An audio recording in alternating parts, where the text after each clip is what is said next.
Okay, I'm sorry. I didn't Cut do that a it. little short.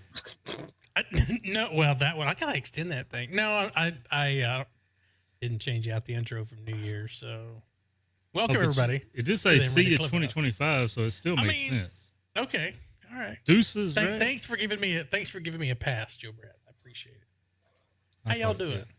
How's all right? How you're you? 6 days into 2026. That daggone emoji button. I'm drinking my lemon lime sparkling water. I decided to participate in the dry January. Thanks for those who reached out in support. I appreciate that. While Joe Brett sips whiskey in front of me. So, thanks, buddy. Cheers. Got a little orange peel in it. Dash of orange juice. Well, when you're wearing the T-shirt that Joe Brett's wearing, you should be drinking a glass of whiskey.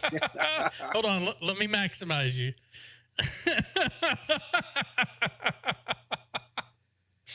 So for those of you who are not familiar, I think all of us are blocked by some ham radio YouTuber. So I don't think he knows me, and that's fine. I mean, is that a bad That's thing? fine. You No, gotta that's get to know fine. him, Izzo. Yeah. Yeah. Yeah, I should go ask him to photo with me. Well, what's bad? Well- I used to not live stream with him, but when I was Right. big into live streaming, he was live streaming a lot too, and we were networking, right? And, You were networking. We're keeping relations, from Yeah. the bird. All right. that's before And then he did someone- his Huntsville shit. Yeah. And then That and then was kind of someone the sent straw that broke it. and then someone no, I think it was someone sending him a bag, a package. That was You're gonna put a bad look on That my was a face. lot later, though. That was a lot later. Okay. Yeah. So I mean, I don't know the Huntsville whole timeline. Huntsville was the thing that kind of started it because Huntsville had the Ham Fest. Was it 2020 or 2021? I don't remember. It's whenever the whole COVID shit was 21 going when on. they first come back. Yeah, and he was just I think his video is still up where he was just all up in arms about how irresponsible it was to have an event and blah blah blah blah blah. And I was just like, come on, dude. 2 You don't days wanna before go, the event, just don't go. go buy another billboard. Yeah. People like him, this is what I've taught my family. Okay. Excellent, Plasma. Thank you. Soldering stations have been delivered. Plasma, you're the man. Wait a minute, we got whales in the chat tonight. Whales? Who's Edwin, whale? it's good to have you. Mike Whiskey 1 to Echo Whiskey Juliet. Oh. And then there was where was our other DX visitor? Bahamas. GLCA. Oh, I saw the flag. Welcome everybody. Excellent. And before you continue, shout out to everybody in green, channel members. Thank you guys so much. I haven't seen the shout out chats yet, but I'm sure they're coming. Well, this YouTube DX stuff is great, man. This is good. Yeah. All right. Worldwide. So Oh, here's yes. the thing. Okay, so here's the thing about this guy, LC. You're entitled to your opinion. Absolutely. Opinions are important. That is Liberty Cave? why Liberty Cave, it Ain't is, even in here, man. go to history of the United States. Why did we left the British? We had different opinions, or certain church groups had different opinions than over here. And somebody said, let's get on a boat and let's go this way. Okay. We'll follow the gray line, they said. But you didn't know that. They didn't know that. The captain, he wasn't following no North Star. He was following the gray line.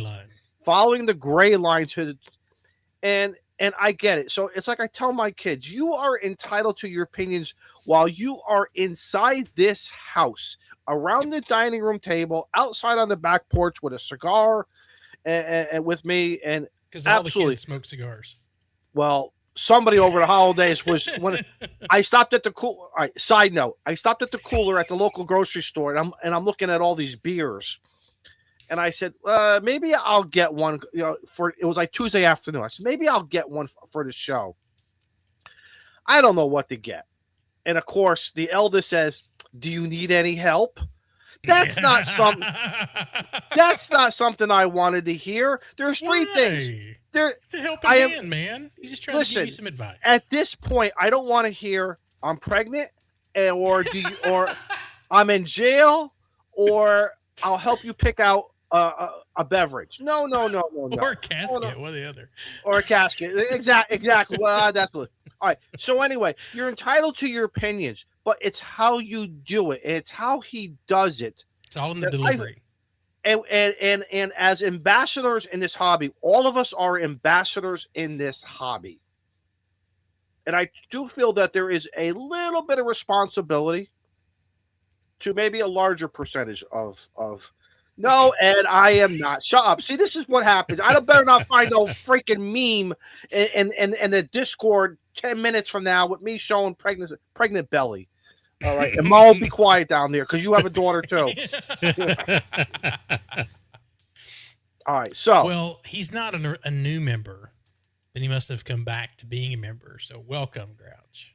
His opinions are important too. With a $20 super chat. Liverwurst and taco barbecue balls for the win. Mike, that is going to, Mike, the exit on that of those items are going to be really smelly. You know that. Yeah. The cleanup. Uncle Bill's here tonight. Look at this. Uncle Bill. Hey, he had a great, him and a few other guys the other night. I think it was Sunday night. They had a fun live show going on. There was about 5 or 6 guys. Fun time listening to them hanging out. Moses is 26 and married, so all right. So yeah. She's past that benchmark. You're right. What else? How's your week been while you're there? How's your week been? I did POTA yesterday. I think I banged out 40 or 43 contacts yesterday. You're supposed to do that in the park. Today was 123, I think I did, or 100. Nice. How are the bands holding up? Very weird. Everyone says the bands are great. The bands are great. You know, of course, we all go to our favorite app to look at band conditions. You don't really know till you get out there. Well, the best place to go is the Clubhouse website for your that is true. Needs. But you even still have to. You take that with a grain of salt, though. Exactly. But it was fun. I used various antennas over the last 2 days, and between the ATOS, Reliance K, and the spool, and all of them performed incredible. So many YouTube stars here in our chat were out there working me. Thank you. It's always fun to talk to our supporters. Always fun. Absolutely. Always fun. I always forget their call signs, and I'm just like running through there, and then they're like, "Hey, it's me," and I'm like, "Oh shit, sorry." All right, so I got to tell you. All right, so I got to tell you a story. Months, Lucas. All right, I got to tell you a story. So I'm at my favorite park today. Story time. I'm at my favorite park. You come into the park and the sign is clearly up. Park closes at 4:30. I get there, it's around 2:00 or so. I get my 10, 12, and what do we all do? Now it's time to have some fun. Try something different, this and that, and this, okay? Right. Well, I ate a couple of Reese's peanut butter cups around 3:30. And my blood sugar must have spiked because there was a whole. I'm getting ready to pack up around 3:00, but all of a sudden 3:30, I stretched my legs real quickly, switched bands, moved the antenna a little bit, I reoriented it, and then I had in the back is Christmas candy in the back of the truck in a bag. I'm like, oh, Reese's peanut butter cups. You can't say no, and of course I have no willpower. Scout, I worked you today. Thank you. Scott, when I worked you, I was high on Reese's peanut butter cups. I was influenced. Seriously. I had about 6 or 7 of them. Swigged it down with some water. 10 minutes later, it's like ka-chow. Man, I am like absolutely Joe. So all of a sudden, it's around 4:15, 20 after 4. And you guys know me by now. I don't like playing. I'm afraid to take certain numbers. Like, I'm not going to leave on 113. I won't leave at 129 or 109. You got to make 110. So even numbers. Right. Or, yeah, whatever it is. Yeah. Don't get into prime numbers because I do not understand what a prime number is. So don't go there. Okay. I won't go there. One of my favorite park rangers shows up. I haven't seen him in a couple months. He's like, from his windshield of his state car. He's like this. Just reminding I'm you. like, Happy New Year. I said, roll down your window. I said, and I put the microphone. I'm like, you want to talk on the radio? He's like, so I'm like, yeah. I give him the thumbs up. 25 after 4, he comes back down the alleyway where I am. He's like, and now he rolls down his window. I said, listen, go chase some illegal geese or ducks in the area. I'm almost done. And you should have seen the look on his face. I said, go play cops and robbers with them or Oh, something. goodness. I'm sure he was thrilled. I made him laugh. Okay. Good. So then, because I looked and I said, but wait a minute, there's 5 other cars over there. By the time you go do your business with them, I'll start packing up. And I may even be the first vehicle out of the park. And he looks at me and he went, I said, I know. So then I just looked at him and I said, seriously, Happy New Year and thank you. Thank you for all of your support. The moral of this story is make friends with your rangers and other key people of authority in your parks. And take candy when you go POTA. Offer them candy. I should have offered him a Reese's peanut butter cup because I still had 2 that would have left. probably got you extra 15 minutes. It probably could have. One of the things I personally have always done on various times of obviously we explain what we are doing, but a lot of times I'll bring them. Come over to the radio. Let me show you what I'm doing. It takes any mystery if there is a suspicion. And like today, I'm like, you want to talk on the radio? And I'm like wiggling the microphone in front of them. And of course, I get this. So I'm like, yeah, I know you got to get home to pot roast. Don't worry, I'm getting out of here. So, and then I made him laugh again. So, Scout. There were 2 left in the bag, and I ate them on the way home. But no, seriously, thank you for all of the hunters and the park to parks today. Over the last 2 days, I needed this. I personally needed to get out in the parks, and I started hitting the books and the study material for chocolate. Well, that comes with it. And I needed to get back on the stick of getting my extra, and I have accomplished those. I have accomplished. I'm not going to tell you where I'm at. I'm not going to tell you. Well, you guys know where I was as of last week. Right. But I'm doing something a little different. Okay. And thank you. So don't ask me any questions. Such a great segue. Give it to Joe Brett. Yeah, I don't know what's going on with my ham alert. I see right here. I can pull it up, and that's all Izzo. That's the only one spotted today on my ham alert. That's all Izzo all the time. And so it ain't gonna focus. Did that show me? Wait, that just showed me on what 20, 40. Those are the only 2 bands I spotted myself on. Yeah, that's it. But thing is like I deleted my device from Ham Alert, re-added it, and it still doesn't send me notifications on my phone. You have the notifications turned on the phone? Yep. For the app? Did you go to the website and make sure 1 year before just log in on the website? Yeah. Oh, yeah, I did that too. Expired. Yeah, I did that. Okay, yeah, because I did that too. It's starting to tick me off, man. I mean, which is not bad because people like you is all go POTA when I'm at work anyway, but anyway. Well, you can work in remote though, can't you? I could if I set it up before I left for work. Well, but that's only going to be what 10 watts. Yeah. You get that Mark II at 10 watts. Yeah, but if he gets that Icon Mark II, he could do it with 50 to 100 watts. That what? Icon? The Icon. The Icon. I didn't say Erkern. I did not say that. You play it back. I didn't say that. Rewind the stream. We can rewind it. It's okay. Oh look, it's Captain Steve who goes sideways in a boat. I still want to understand how do you go sideways in a boat? You turn real fast. He said the shit went sideways in the boat, not the boat went sideways. Exactly. Well, who the hell's the captain in that?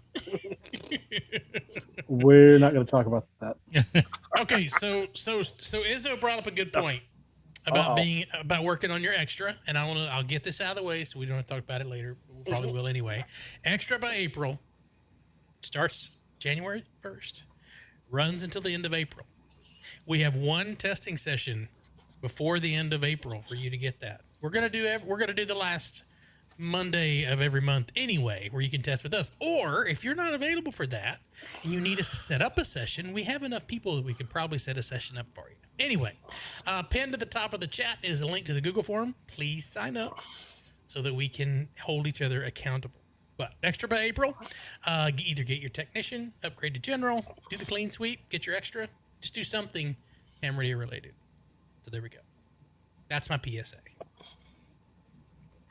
You need a minute, Steve? Should we go to Joe Brett first? Yeah, go ahead. Okay. Does that mean go ahead to Joe Brett? Yeah. That means go ahead, Joe Brett. Well, what do you want me to talk about? Well, whatever you did this week. Oh, I didn't do a whole lot this week. I did come out and play some radio. Got Julie and Vaughn and their two guests. They had two guests with them. Got them in the log. That was cool. Made some more contacts. Ran the amplifier the entire freaking time. That was on New Year's Day. I was like, you know what? It's New Year's Day. It's the first. We're gonna fire the wire a little bit. Scare the bugs out of the back of that thing, huh? Yeah. Fire it up and heat it up. That's right. It sounded a little funny. It did sound a little different when I was listening to that live stream. Yeah. I don't know what it was, but there was just In what something way? It was What? like it didn't sound like it was overdriven, but it just had it had a weird like pitch to it. It didn't sound like just a tight. I'm telling you, it's this new Elgato or whatever software. The that I'm Elgato using. software. Because you gotta reconfigure I go to talk, I talked to two people on 2 meters through the 705 with it, and they were saying something about it too. Did you have to switch in the back engage for sultry sounds from Mississippi?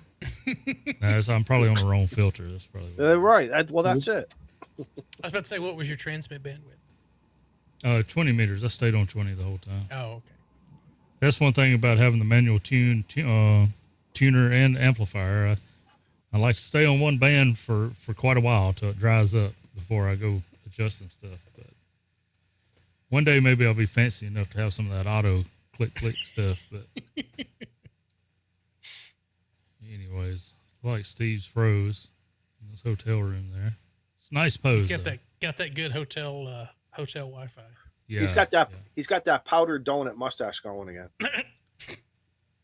Besides playing radio, Shane has been impressing y'all with his lasers and skills and Freaking lasers. Yeah. Well, I come up with something that I thought people might like and started throwing out. I mailed the last of them out today, but if some of y'all might have missed getting, that wallet-sized part of your license?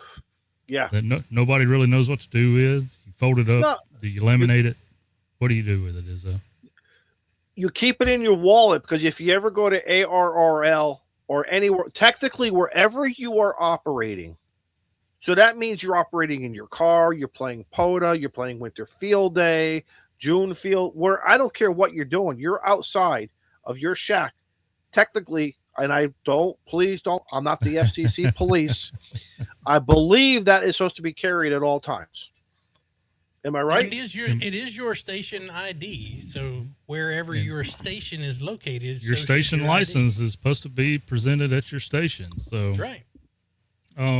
So that means Carlos, who's jumping out at 14,000 feet, he better have that thing in his. He needs one of these. He needs one of these cards in his back pocket. Yeah, his zipper pouch. Yeah. So the chat's saying not anymore, but for good measure, well, you should. Okay, well, it's a nice keepsake and it looks nice. And all right, I agree. Plasma. Okay, Plasma. If you're right, Plasma, I get it, but I still think it's morally responsible to have it, especially when it's this nice. Joe, was that laminated or a laser? This is a metal business size card that's coated in black and it's lasered down to the metal. Show the details. So what happens when you go through TSA? Will you light up like a TSA? No, will you light up like a Christmas tree with that thing? Hopefully, you're not taking your wallet with you because it should be going through the X-ray machine. Just saying. Oh yeah, Right. you're right. Yeah, I'm sorry. You're right. Disregard. You're right. No, I forgot. I haven't been on a plane in years, dude. And they'll probably just think it's like one of those RFDI blocking things or something. I'm sure Yeah. they're used to it. It wouldn't be no big deal. They may want to look at it, but and then they may want one. So talking about wanting one, I've shipped several of these out. A lot of people's liked them. It's front and back. So I think this is like the back side of it. The other side's got your actual call sign and your address and all that stuff on it.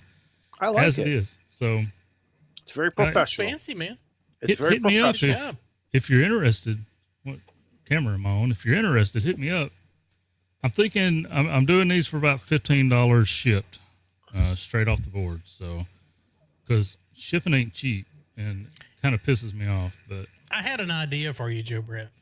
okay, If I have you an were to idea, too. If you were to get 2 small pieces of cardboard, or maybe 2 QSL cards, and put that in between them so that when they bend an envelope, it doesn't bend the card, you might get away with shipping that with a regular stamp because it doesn't weigh much. I thought about that, and I just really don't want it to get bent up in the machine. But that's a good idea. So this is what I done. The ones that I shipped out, they got a little extra knick-knack from me because I knew I needed something to keep this thing from being bent. I wanted it pristine when it come to your mailbox. So what I done is when I got through lasering the metal card, I used whatever side that I was finishing up on. I would use that same side and cut out the same thing, but cut it out in a piece of basswood. Oh, that's cool. Yeah, that's like 1.5 millimeters thick, but it doesn't bend. That's a good idea. And I bubble wrapped and taped it and put it in a little bubble envelope. And that baby's ready to bounce around the mail truck for miles. Can I order one that says like Elvis Presley or, can I get something? You're paying for it. I don't care what you want. So, how do I take this off now? There we go. Is Steve with us? Thanks, Wait, Jody. Steve, I move don't your know head. if he is or not. I think he's frozen. Again, he's trying so hard. He probably should switch to his phone's hotspot. I agree. You might want to put that in the Discord if he's reading it. No, he's probably saying a lot of words right now. I'm sure he's saying quite a bit. While we're waiting on Steve, I guess I can go. We don't want to keep our guest waiting because we do have a guest. He's a nice guy. He's a real nice guy. Yeah. Oh, wrong one, Shane. What a bust. So, share screen. That's what I want. Well, before you do that, go ahead and share your screen, but I'm replying to KE8UFI here. If I remember what that last word I was going to type is, if you're interested in it, look me up on QRZ K5YVY. Email is good. Send me an email and we'll get you set up. Come to Discord. Hey guys, what does catatonic mean? Catatonic? Catatonic. 45 Auto says Steve is catatonic. What does that mean? Means he's frozen, a I guess. vegetable. Frozen. Okay. All right. Catatonic. No P. Okay. So January for me, this isn't everybody. January is balloon annual season. So every year my hot air balloon has to go in for annual inspection. So that's what I did this week. So we went in and replaced up there at the top. You see there's a gentleman let me big in this. You can't I see him. Yeah, there he is. Yeah. At the 5 o'clock position. So he's down there tying in the top, and that's the top that holds all the air in before you get the balloon stood up. So had that replaced so that it could replace the fruit strike gum one that I did have. So did that and had a short little adventure in the process. There's the outside of it. So we got to inflate that. That was cool. Does all that twine get like? Do you say like once a year we're going to just strip out all the roping, the twining, and just? No, as long as it's when we go in and inspect it, as long as all of there's no tears or anything like that. You'll see no fringe or anything. Yeah, no. But I'm talking about any of. You can't break the surface of it. So like if you see like if it's rubbed up against something and it's frayed, it has to be replaced. But if it's as long as the outer casing's together, it can stay in. Then I had another little adventure while I was coming back from said inspection. I don't know if y'all can see that, but my trailer had a oopsie. Well, that'll lower it by a few inches. I was just going to say, what do you become, a lowrider trailer? We used to do that in high school, man. So, Joe Brett, that would be an addition to your lowrider. I can lower your truck for $20, man. Yeah, snip. Bring it to the house. Let me get the saws off. Exactly. I heard. I was just driving back. I went, got gas, was getting back on the highway, and I just heard this bump. And I was like, what the heck was that? I looked back, and the fender was kind of facing the direction that it normally doesn't face. And so I pulled over to the side and looked, and I was like, well, all right then. So I got 2 of them down there. So that's going to be my weekend project, is replacing those. Where'd you go, Amazon? Trailer back in. Yeah. Seriously, it's Amazon sells a 3,500 pound axle. So Amazon sells that stuff? Mm-hmm. Yep. Damn, they sell whole everything. kit. They sell it all. Damn, Amazon. Yeah, 4-wheeling redneck says, "Oh snap!" Literally, yeah, Literally. It was not a good thing. So I'm gonna go check the chat and make sure Steve. Hold on, Steve. Well, he Steve's in checks here the complaining chat. about the. He's complaining about. While you check the chat, there's one thing I forgot to mention about those cards that I presented to y'all. Some of us have amateur radio license and GMRS license. So I had one customer that had a great idea. So I put one side of it was his ham license, and the other side was his GMRS. Oh, I like that Ain't idea. that fancy. I thought that's kind of neat. I got that too. So. All right. And the reason he said, I was like, that's a good idea. And he said, well, that way it's easier for me to just pull it out of my wallet and remember what my call sign is on GMRS. And I'm like, I can't really tell you what mine is off the top of my head and be 100% about it either. So you got to write it down on a piece of paper. No, I got to laser it into a metal card. Yeah, there you go. Yeah. So mine was WRQC 420, and the only reason I remembered is because it has 420 in it. Yeah. Mike was very jealous. What's neat about these is, like, I put this behind a bunch of other cards. Oop, that's the credit card. Let's not show it. But unless you want to go shopping. Yeah, let's go to Amazon. Oh, I can't remember what camera I'm on. Ooh, look at that. There you are, Joe Brett. Yep. Slick. So there's the other that. side of it. That's That's a good idea, Joe. It Brett. is, I yeah. like that. And I bet Very good. you got even more than one color too, don't you? Yeah, I got some colors. Of course, black is the most contrasting color Right. because I had one guy order one in yellow, but I got yellow, blue, and pink. Julie, you hear that? I got pink cards. Yeah, there you go, Shane.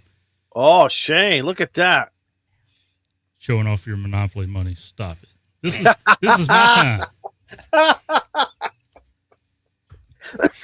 Mississippi's closer to Florida, by the way. I don't print those, by the way.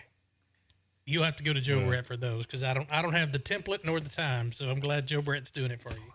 Yes, you do, but you're just being nice. Thank you. But Joe Brett, whenever you want something a little bit stiffer, this is what I do my business cards in. Yeah, you need to send me the info on that. Because I've actually sharpened one end of this. You can cut fruit with it. Yeah. Every time I see that card, I think of that. Is it the American Express, that black card? Prestige, that prestigious card. Yeah. This one don't bend. The prestigious card that I'll never have. Because I was looking for some thicker cards. Of course, they're going to cost a little more, but not much, maybe. But not much. At least I could give an option. Yeah. Have you guys noticed the upgraded version? Oh, look at this. I don't do cards. That's what I was thinking of. These are my new business cards, man. When I go to balloon events, that's what I take. Have you thought about doing poker chips? Seriously. No. It's a good idea. Oh, man, I'm good tonight. Jennifer, you heard that. We got to hurry up with good ideas, though. It's real quickly.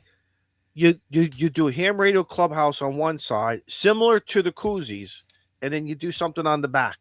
Just put a round to it on the back. Whatever, When I get around to $20. it, well, here you go.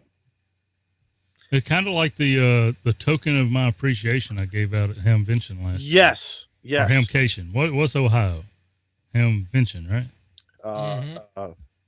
Yeah. Scout says challenge coins. Similar to a challenge. Mine were a little too small to call it a challenge coin, but I didn't have a laser then, but I had a local friend do it.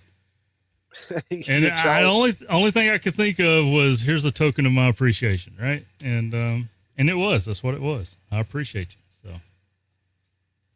well, we've got a guest tonight. We got a really cool topic to talk about. They haven't left. I know. It just took us a hot minute to get there. So we're just going to jump into it. Welcome to the show, Marvin. Absolutely. W0MET from Winter Field Day. Absolutely. How are you, my friend? We're doing well. It's been busy. We had I was on World Radio League yesterday afternoon, and then we had a board meeting last night, and we are official.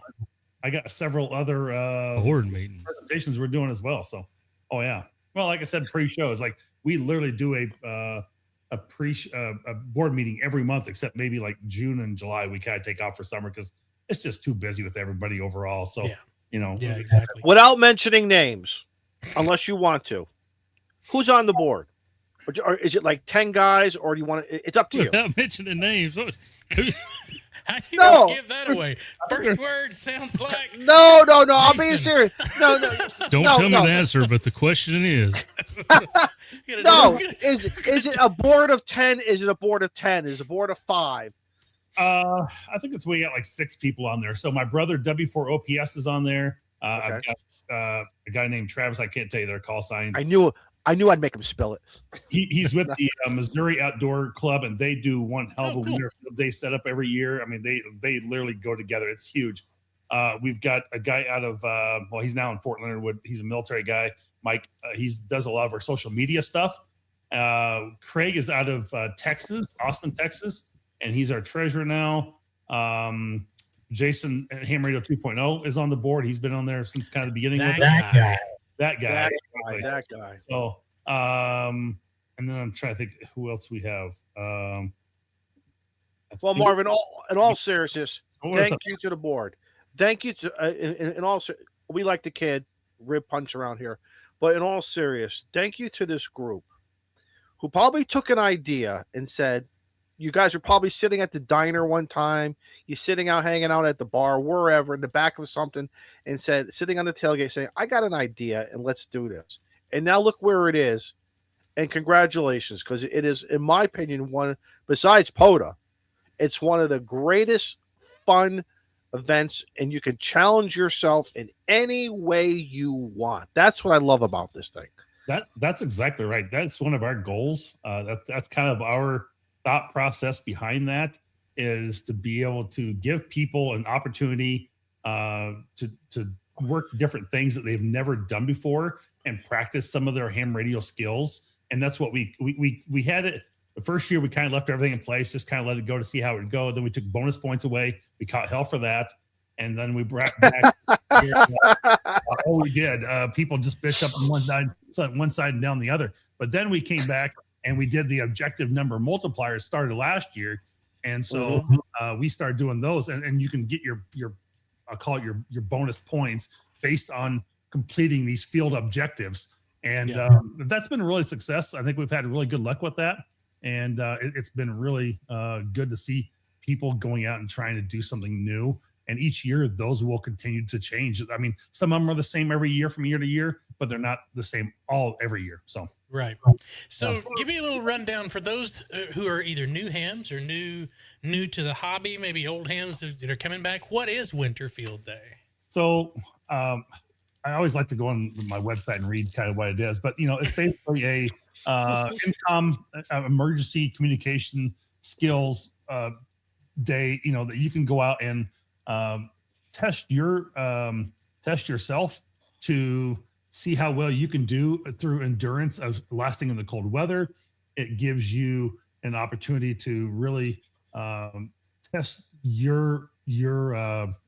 test and challenge your system of your radio. We know that batteries are great in cold weather, antennas can freeze up. cables and other things are maybe a little more brittle, a little more challenging in cold weather. They don't like to bend and flex like they do in 80-degree, summer days. So it really gives you a chance to kind of figure out what you can do, because we know emergencies don't happen just in summer and summer degree days. And so, it gives the people from all levels an opportunity to go out, and we are open worldwide as well. I mean, we literally have people around the world that do participate in Winter Field Day, which I think is really cool. That's And fantastic. we have a group this year we're working with, a squirrel moment here, I guess. That's, you guys are known for that, so that's good. Is a group in Ireland that has reached out to us, because we did our first time last year was the Winter Field Day broadcast message, kind of what they do in the summer, but ours is much shorter and sweeter, and it's easier to copy. And so anyway, don't be a jackass. And we broadcast message over here in Europe, and actually in Ireland, I should say, and so they can transmit it over to Europe. So they're going to using full 1,500 watts. We got the permission and power to be able to do that from the Ireland Com Regulations Group, which is similar like FCC, and they were able to get that. They worked with us to be able to get that. And so we're going to have a broadcast message coming from Europe as well, besides the stations that we'll have here in the U.S. doing that. But, again, it's kind of cool that we can do this worldwide and really have participation from around the world with people, and again, all class levels. And if you want to go out and operate a satellite or test WindLink or set up multiple antennas, you have the opportunity to go indoors, outdoors, home, or mobile. And mobile is anything from, a boat, a plane, an RV, a camper, whatever. If you want to put yourself a balloon, balloon, red flyer wagon and go mobile, then that's mobble. So that's hot air balloon mobile. That's what I'm thinking. Hot air balloon. Hey, Marvin, got to ask you. So based upon what you just said, when you guys, when the event is all over, 30, 60 days into it, you start reading all the logs and the pictures and the comments back. Off the top of your head, can you think of what is the most can you say, oh my God, these guys were operating 10 below zero. These guys were doing 95-degree weather. These guys were in the desert, an Amazon tropical forest. Anything crazy come off, near a volcano, anything near that you could think of exotic, unique locations that hams go to the extreme to participate. There's two things I can think of most notably. One was there's a story that's out on our website. You can go under resources and news. It's like Missoula, Montana, and those guys were literally setting up shacks. They had like a trailer with a tower trailer that they folded up the tower and everything, and it went up in the air 30, 40 feet. They're up in the mountains like 12,000 feet or something, and they're operating Winter Field Day. So I think that's pretty extreme. I think that's pretty good. The other one was a little shout out to Cody Beer. Sure, know him. Yeah. I should know his call sign, and I'm drawing a blank on it. But he operated last year in his clam ice house with a hex beam out on a lake just outside of his house, and he made like 1,200 contacts in like 24 hours. He just rocked it. It was just that's cool. That's cool. Yeah, I think it was really cool. So the fact that you're out there just doing that for that long of time, making that many contacts, I think that was pretty cool. I interviewed him on my podcast channel, and it was really cool. So I think W5 also did, or Q5, I guess he is now, did an interview with him as well. So, but cool stuff. It was really neat. So those are the two most notable. For those in, I'm going to call it Ham Radio 2.0 in Galveston, Texas, working on the beach down there.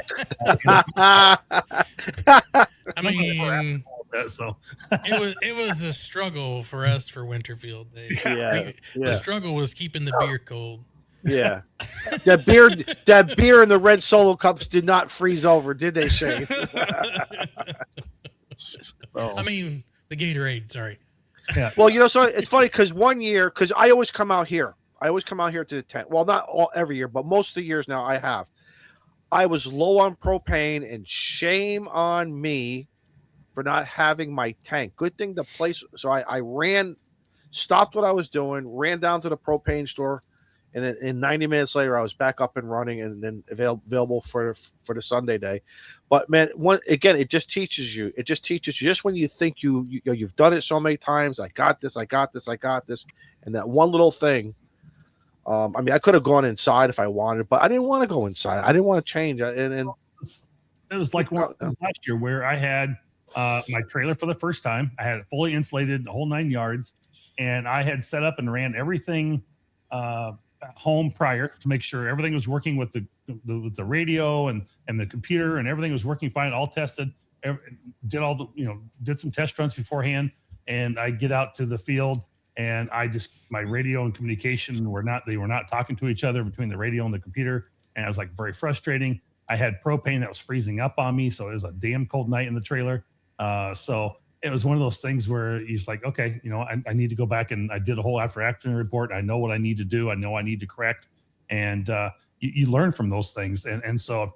Even though you think you have everything right and you've got it put together, when you get out to the field, something changes, and it's just like, I don't know what it is, but it's Murphy's Law, and you got to adapt and overcome and make it work. So absolutely.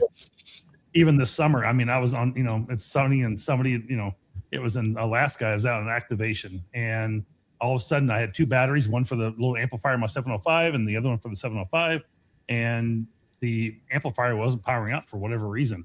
And so I had to pull out my little dirty fix plug and make it work. But, I was able to, I had tools and stuff with me. I had some parts to think about it.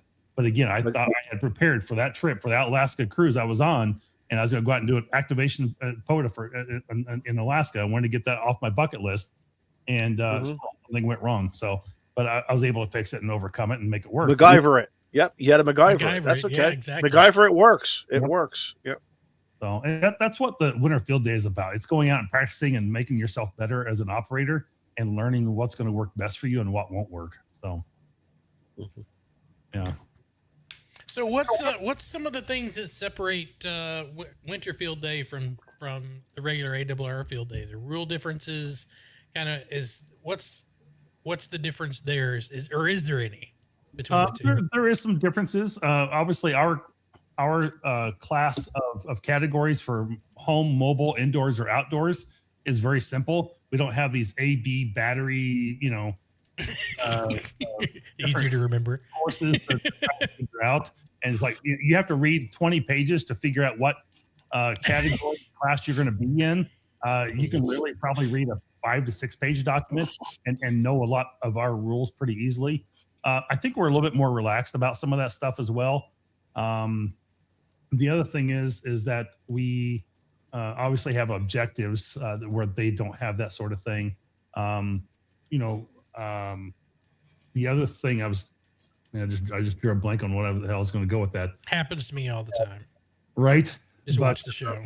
I mean, we do have the class and category. We do try and keep that the same because I think initially it was kind of just backwards. Like we called it class and category. They called it category and class.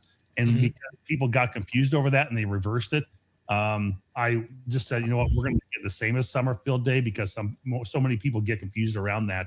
And so we want to keep that the same. We do keep it to 100 watts as well. That is one of our conditions. I'm gonna actually go pull up the rules real quick just because I'm thinking there's something else.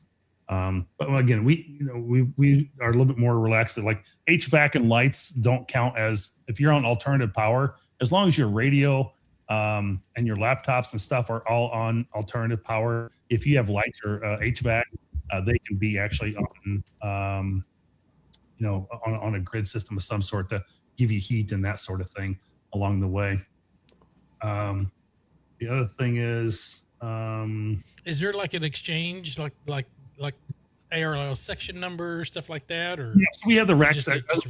To keep the class and category the same, so we use all the rack sections for ARRL just the same that are standard throughout.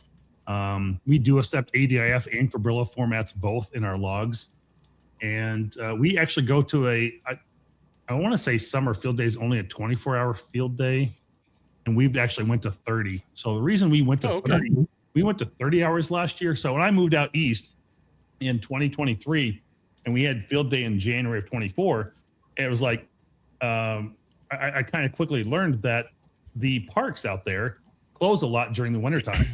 And sometimes they may open up and they they're open from like 10 to 4 or whatever. Well, we weren't starting till 2 p.m. on our start time. And so by the time the park closed at 4, you only had maybe an hour to operate out there in a park.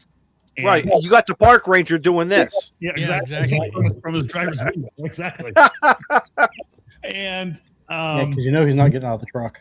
You ain't gonna get out of the truck. And so anyway, we said, you know what, we're going to back that up a little bit. So we extended it from we started at 11 a.m. now, which pushes it to like 7 a.m. on the West Coast. And so we went to a 30-hour a window instead, which gives people a bit more time to operate, a little bit more flexibility in there to do what they want to do. You know, they can't get started quite early. If on Saturday, they need to earn in early on Sunday. You know, there's some flexibility for them to be able to do that. So I think that's a good thing. That was a good positive change we've had. Again, we keep it simple. All the bands are probably the same. We don't use work bands at all. And I think I don't know. I don't know how much. I've never really done much for digital modes through summer, but they do allow what we're not going to speak about, and we don't. For those of you who are wondering, that means FT8. You cannot do FT8 during winter field day. Yeah. You'll never do FT8 during field day, so try to do FT8 during field day. Don't talk about FT8 during winter field day. There we go. Right. Period. Period. Hey, Stop. Marvin, guys are asking in the chat. Now, it seems like a lot of the logging programs, the ADIF logging, have all now supporting. Is that correct? The format for winter field day? Yes and no. We have actually confirmed and verified that the loggers for N3FJP, World Radio League, Ham2K Portable, Hammers, N1MM, and I think this says DX log, so maybe that one is too. But those all actually export the proper class and category in a ADIF format. They actually export the proper information in those loggers for those software developers that have went out there and built those. And so we've actually reached out to a couple of them to make sure they correct it because they actually weren't properly following the ADIF format standard. And we wanted that, you know, we are trying to do that to make sure it's equal for everybody across the board. And so for those who were not, we kind of said, hey, you're not exporting properly. We need to fix this. And they have all done it. So, which is really cool. So excellent. Nice. That's excellent. So RIDI JSA call, is that good? Yep. Just Those not all- FT4, FT8. Not FTA, exactly. So Yep. Two things here is one is that we will be using our broadcast message again this year, and we'll be using PSK31 for that. So if you want to start practicing on your PSK31 skills to copy that message for winter field day, that would be awesome. And JS8, I thought we were going to kind of have a little side group, a I call it what it really wasn't non-official JS8 group going for winter field day, but the guy who stuck the information out there really didn't come through like we kind of thought he would. So, but overall, I mean, a lot of people do use JS8 call during winter field day quite a bit, and that's perfectly fine, legit, no problem at all. So we encourage you to go use it. In fact, the other thing is World Radio League will be running their leaderboard again this year, and they will be running that live for winter field day. We partnered with them for the first time last year, and it turned out to be really, really successful. And they had a really great participation on their end. And then you were able to go export your log and submit it over to our site when you were all done. And that made it really nice. So excellent. Good. Partnerships are very important, and that's great. That's great news. Yeah, like QRZ been really good with us. They've advertised Winter Field Day on their QRZ site. That's been pretty cool. And we really appreciate that as well to get our message out there a little bit. So, yeah. So it already came up in the chat. Why no FT8? Well, because we said so. That's the answer. That's no. Bottom line. No, I mean, I'll give a truthful answer here, and a little bit more full here. Is that it doesn't really transmit the emergency communication information if you needed to truly do something in an emergency. And so, why allow it if you're not going to be able to transmit what you need? You have 364 other days of the year to use it, and there's other modes you can go learn because you can play with that anytime. And so we just say no. So there you go. It's a logical explanation.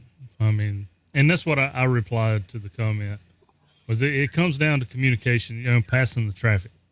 FT is mainly limited to call and grid with signal to noise ratio, right? That's exactly right. Of course, there's ways you can say stuff Could. with FT8, FT4, but it's limited in characters greatly. So it would take you. Look, if you needed help, you're in trouble by the time you get to finishing your message, right? You're SOL. You're SOL on that one. Yeah. It run in the chat says, "What about APRS?" I mean, you'd have a better chance of getting your message across APRS than you would at FT8 or FT4 or something. Yeah, and we encourage APRS too. You can do stuff through that completely. Can Marvin talk about any restrictions on spotting and live streaming? So, you can spot yourself as long as it's going through an RF connection. And the other thing, I'm assuming you're talking about live streaming. You can live stream all you want. I don't care. Some consider that self-spotting, or if they show their frequency and everything on screen. Some of the other contests get a little bit out of shape over that. Technology, and we use it each and every day, and we're just gonna, you can't just keep pushing through. So, it's dude.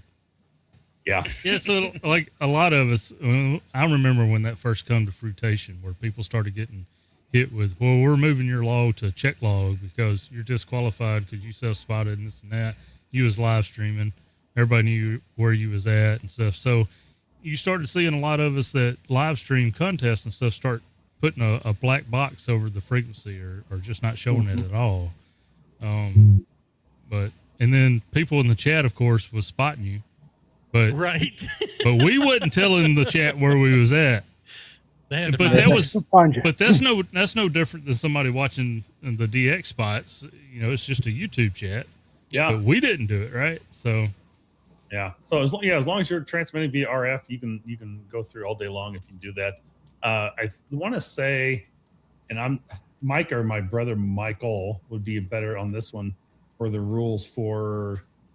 I want to say we added something about repeaters in there, and let me see if I can look it up real quick. You can't make contacts with repeaters. You got to be simplex. No, I think we. Give me one second. Well, I guess technically you would use a repeater in an emergency. So. Yeah. Some repeater operator might be upset if you're out there all day long just banging out contacts on the repeater, but You're just calling CQ on the repeater. Yeah, CQ on the repeater. And look, I almost missed this, but I want to acknowledge that we got Ariel Rod in the chat. And A-Rod. For those that you don't know, A-Rod, Ariel, is one of our OGs. He used to join us a lot in the Discord chats before YouTube show was a thing. So he's the radio scientist. He was always working on some kind of little... building something. Yeah, I mean, the man's an engineer that don't get paid for it. So it's good to see you. So to answer further more about the question, was spotting during the event, spotting clusters, the RBN, APERS, and WinLink may be used to spot yourself and other stations as long as the originating transmission leaves your winter field day site amateur via RF. And then any modems or software normally used in crossband, relayed, meshed, or internet-linked manner, APRS, WinLink, Meshtastic, Packet, etc., will only be used from direct one station to another, not across the mesh or relay, over amateur RF or without crossband to receive QSO credit. So, yep, there you go. So that is the information on that one. So there you go. And that can all be found on our rules page as well. So, yeah. And so is it, what is the website? I apologize. I did not look that up. I'm sure Steve's already got it already. Fieldday.org. It will take you to either location. So, perfect. Yeah. And we had a couple other questions in the chat. Just going to try to bring those up.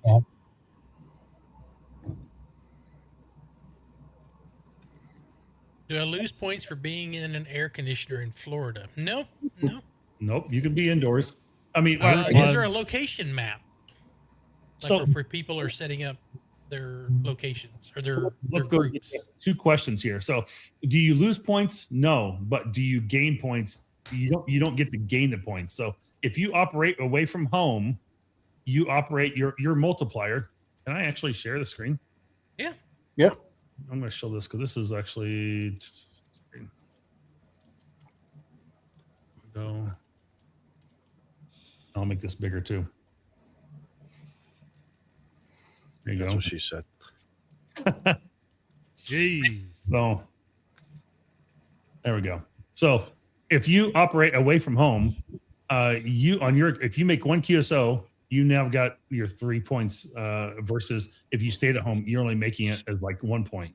So these are all of our call it multipliers or objective number multipliers, where you can if you can up to 33 points. So you do 100 QSOs and you do all these objectives, then you get all 33 points, and you can do the math. I don't do it on the air.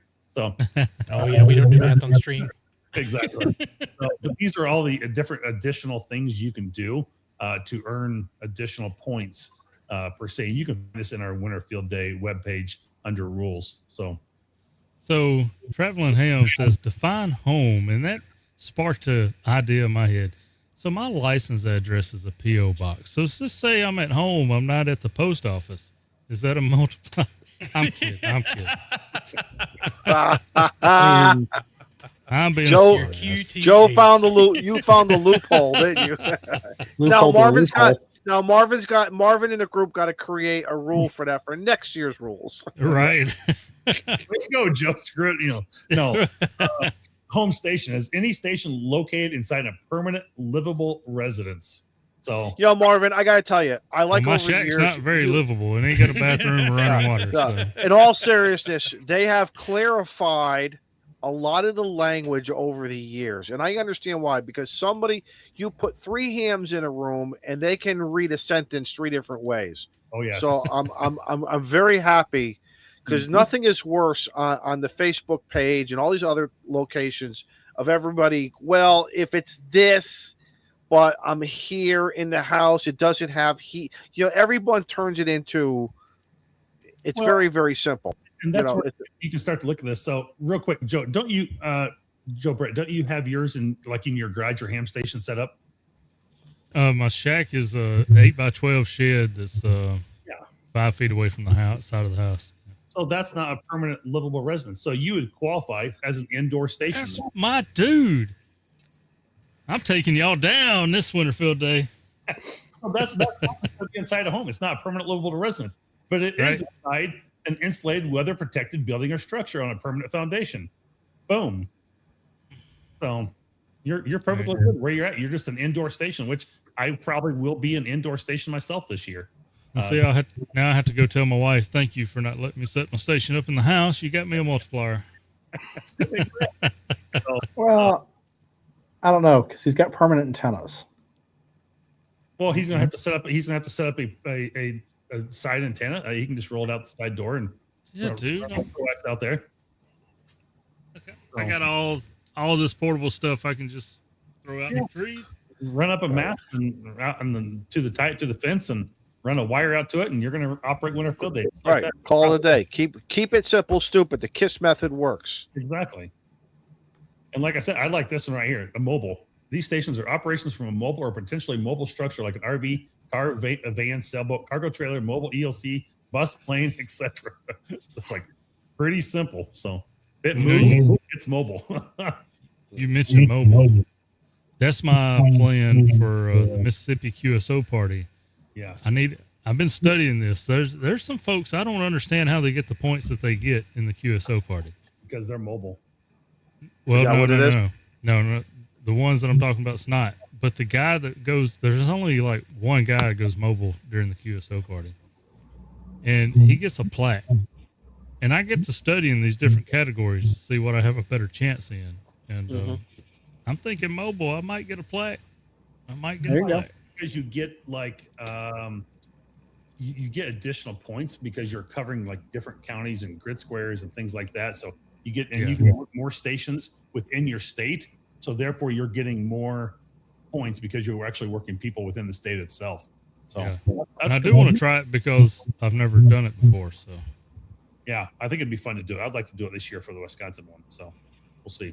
Marvin, what about power output for stations? You want to discuss that a little bit? Limited to 100 watts. The only exception we made several years ago, and I think it's all within reasonable due, was Hawaii. We give them like 500 watts to play with because they're just so far out there.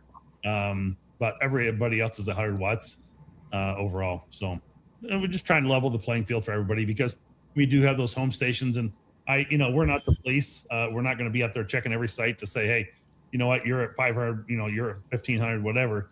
But we hope people are just being honest, and they're the ones that have to sleep at night, not me. So, and worry about whether they were actually being honest and have integrity about running actually 100 watts versus 1500 watts from the home station. So I do agree, because it does get frustrating, but I see both arguments, but at the end of the day, I like an even playing field, like you said. Yep. That's the whole point of participating in this. Once you start nitpicking, what I consider nitpicking, to your executive group that says, well, wait a minute, I want to be able to do this, and then someone else is going to say, I want to be. I know you guys review everything, but after a while, it gets to be almost ridiculous, guys. This is the program. How many people are going to carry their radio and an amplifier out to a field during an emergency and operate? They're not. So we just put it at 100 watts. That's what most radios are, and so it just makes it easy. And that's what the way it works. So for a 30-hour time period, you could turn your amplifier off, and it'll be okay. It's going to be. It'll be okay. Some people consider not having an amplifier an emergency. So using amplifiers during the message, and I may be using it this year, is to broadcast the our winter field day message. So we have a couple stations doing that, but and I maybe have to be one of them this year. We'll see. So I'm hoping not to be, but if not, I'm going to be doing a quick crash course on FL Digi to figure it out. Yeah. From what I hear, it's pretty straightforward. Yeah, I don't know. I've looked at it a little bit, and that's a little fun. So 100 watts on a wire. That's the way that I operate. That's exactly right. Hey, there you go. Mm-hmm. Interstellar Starman. He agrees with you. Yep. 100 watts in a wire. I saw that. It's like, I agree.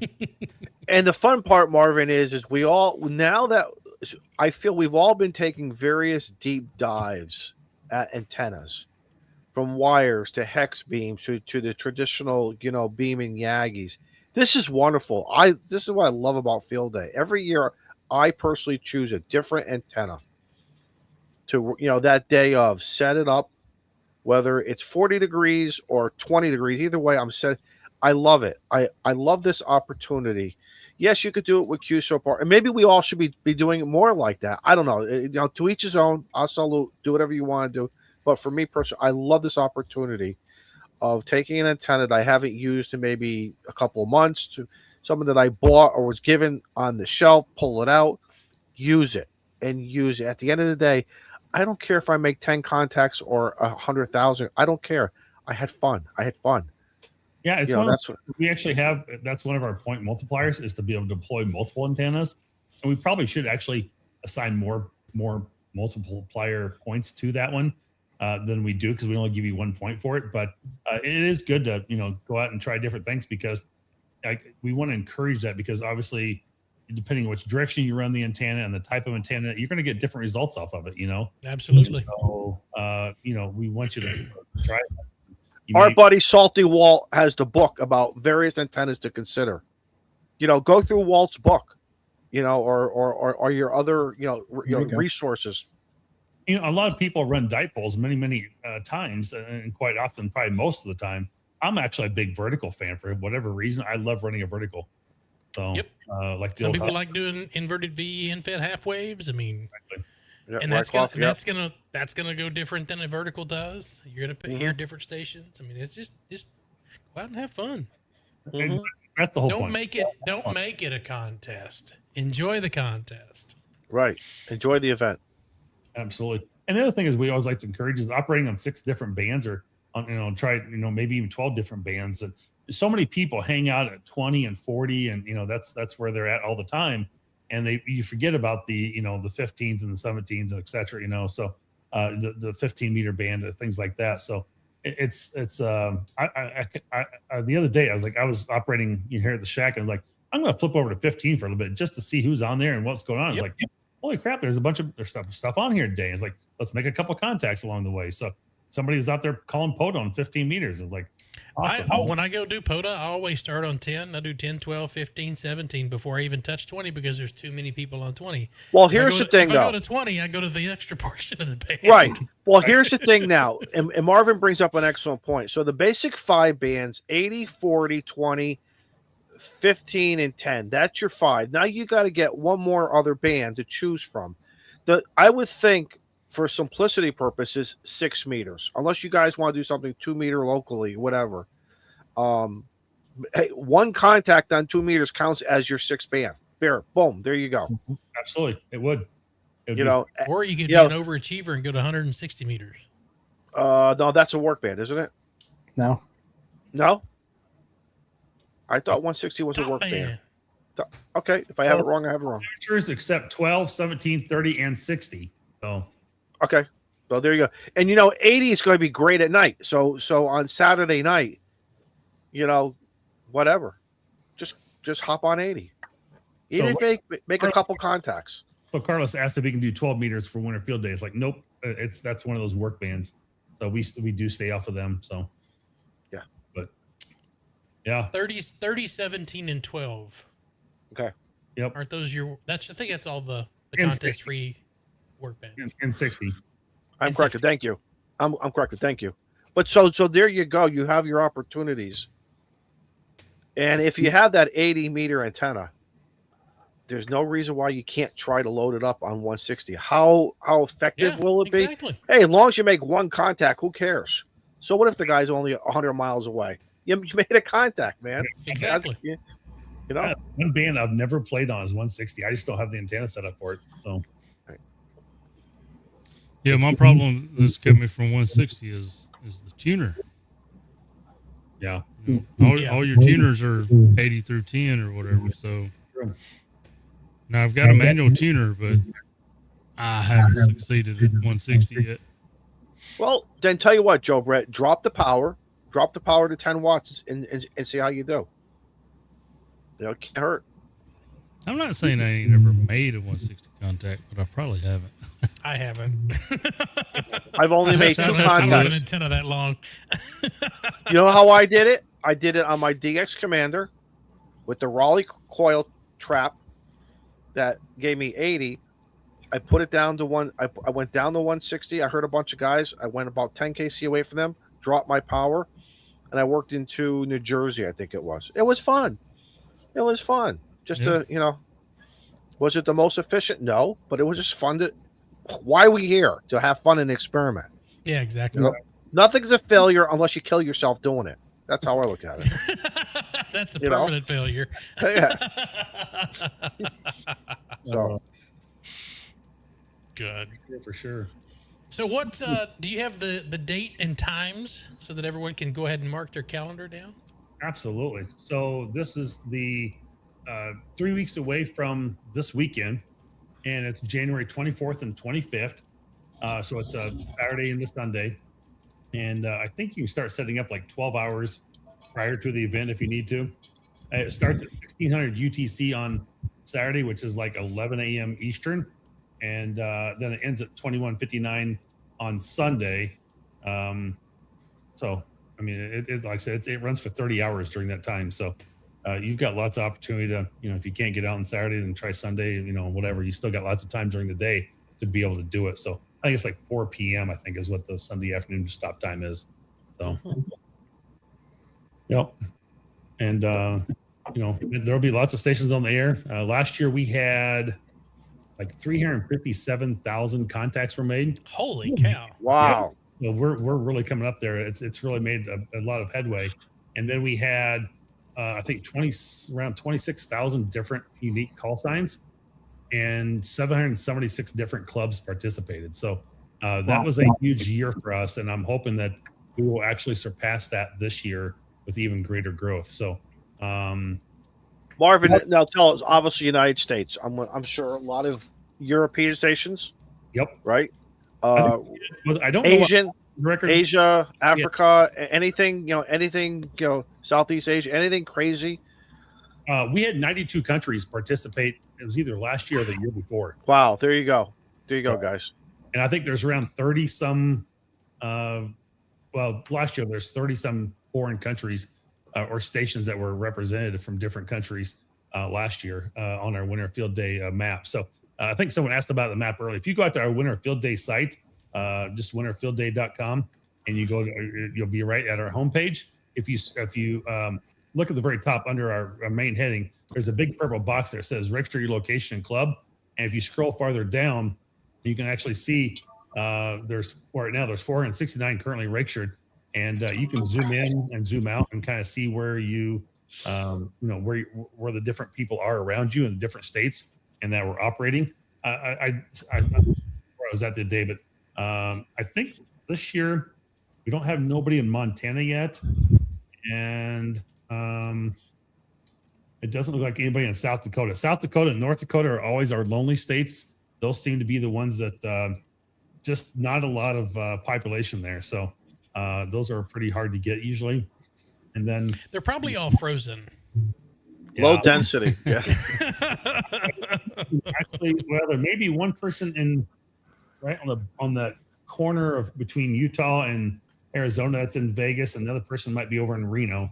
So actually Vegas is on the map there. But yeah, we usually try to get almost all 50 states, but there's always more people coming in. I think we had like 1,300 different registered locations on the map last year. So it's quite good. So I mean, we're at 469. So if you haven't registered yet your location on our Winter Field Day map, it kind of gives us an idea where everybody's at.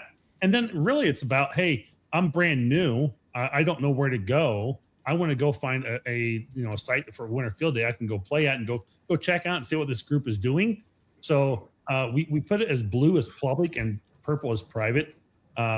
People can mark their location as private if they want to say, hey, I can't have visitors in my private home, whatever, But if you're at a park or something like that and you want to invite people out, you can certainly put it out there.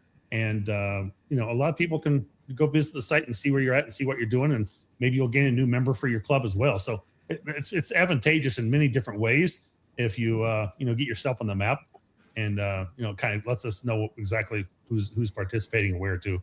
So it kind of gives us an idea. So one thing, Matt, one more is asking again, when is Winter Field Day? January 24th and 25th. January? 3 weeks from this weekend. So go to the website. On the website, make sure you put the negative on I think it's on the latitude one, because if not, your stations are going to end up in China somewhere. If you do like minus 75 or minus 83, if you don't put that minus in there on the second half of the number for the U.S., you will end up in China or Kazakhstan or last place you want to be right now is Venezuela. So just be careful where you put it. So right now, the ABBA Shine Amateur Radio Unit is somewhere in Thailand doing their Winter Field Day station. It's WE5TM. So I'll have to go in and correct that. But we usually just go in and put the negative in for it, and it corrects it and puts it where it should be. But it's kind of funny. So. Right Path Networks, thanks for the $4.99 super chat. Thank you. No, really, it's January. It is January. It is January. So, yep, we've been doing it in the fourth weekend, I think, of January since it started. We're 19 years into it, and next year will be 20 years for Winter Field Day. So we're going to make it even a bigger celebration next year and have some really cool things going that we've thought about, and we want to add kind of an example, like we'll have a slow scan television image showing our 20-year anniversary, so you'll be able to go out and pick up, so something like that. So just kind of one of the things we're looking at doing. So we may have some remote stations if we can get a group to do it for us. Have some remote stations that you can spell like the word winter or maybe WFD or something along those lines. So we're gonna kind of make it an opportunity to make kind of a special event along the same lines. I like that idea. You work the station and they're the Y. You work the station, they're the A. I like that. That's a very good idea. I like that. I in our Winter Field, I suppose, but if it'll be either WFD or it'll be probably winter. One of the two we'll probably do. So I like that though. I like that. So we're looking at a couple things like that. So kind of a teaser of a couple things that we're going to be looking at for next year. We'll have a whole new image. We for the first time this year, we did go out and do a T-shirt. So we have Winter Field Day T-shirts over on our webpage, and actually, let me turn my screen real quick. You know, Marvin, my sweatshirt is so old I can't fit into it anymore. Because of the fat that I have, but it's still fun to put it on and just it's just a fun thing. I'm gonna make that a little bigger, maybe. Can you see that now? There you go. There we go. Well, that's our logo for this year. The bear came off its skis and is now at a picnic table operating a radio with like a little tower in the back. That's cool. And so that's our field day T-shirt for 2026. And you can get all different big sizes for big people or small, for small people. And we've got different colors in there. So, we'll be, we make, I'll call it maybe $3-4 on these at best. It is our only fundraiser. We don't have any big corporate sponsor anymore. And so this is our only fundraising that we do. And so, it's a small donation. You kind of get something in return. And Do we you have, accept- gigaparts?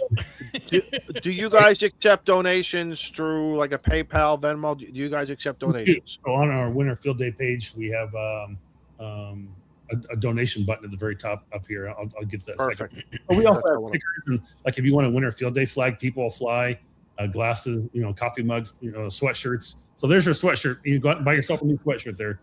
Absolutely. Yep. There you go. And I don't see any koozies. I don't have any koozies. Maybe I'll have to get one. Oh, you got the stickers. You got this.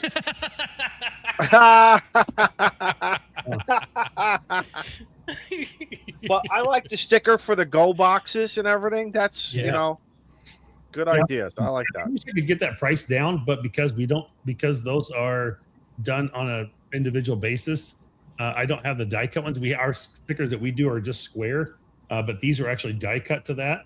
And so I like those quite a bit, but I haven't got them down in a price yet. So it's just one of those things that you kind of got to deal with the vendor as it is. But those are pretty cool. Again, it goes to a good cause. It does. Don't worry about the price. It goes to a good cause. Makes a donation up here on top of our webpage is a make a donation, and we have people donate.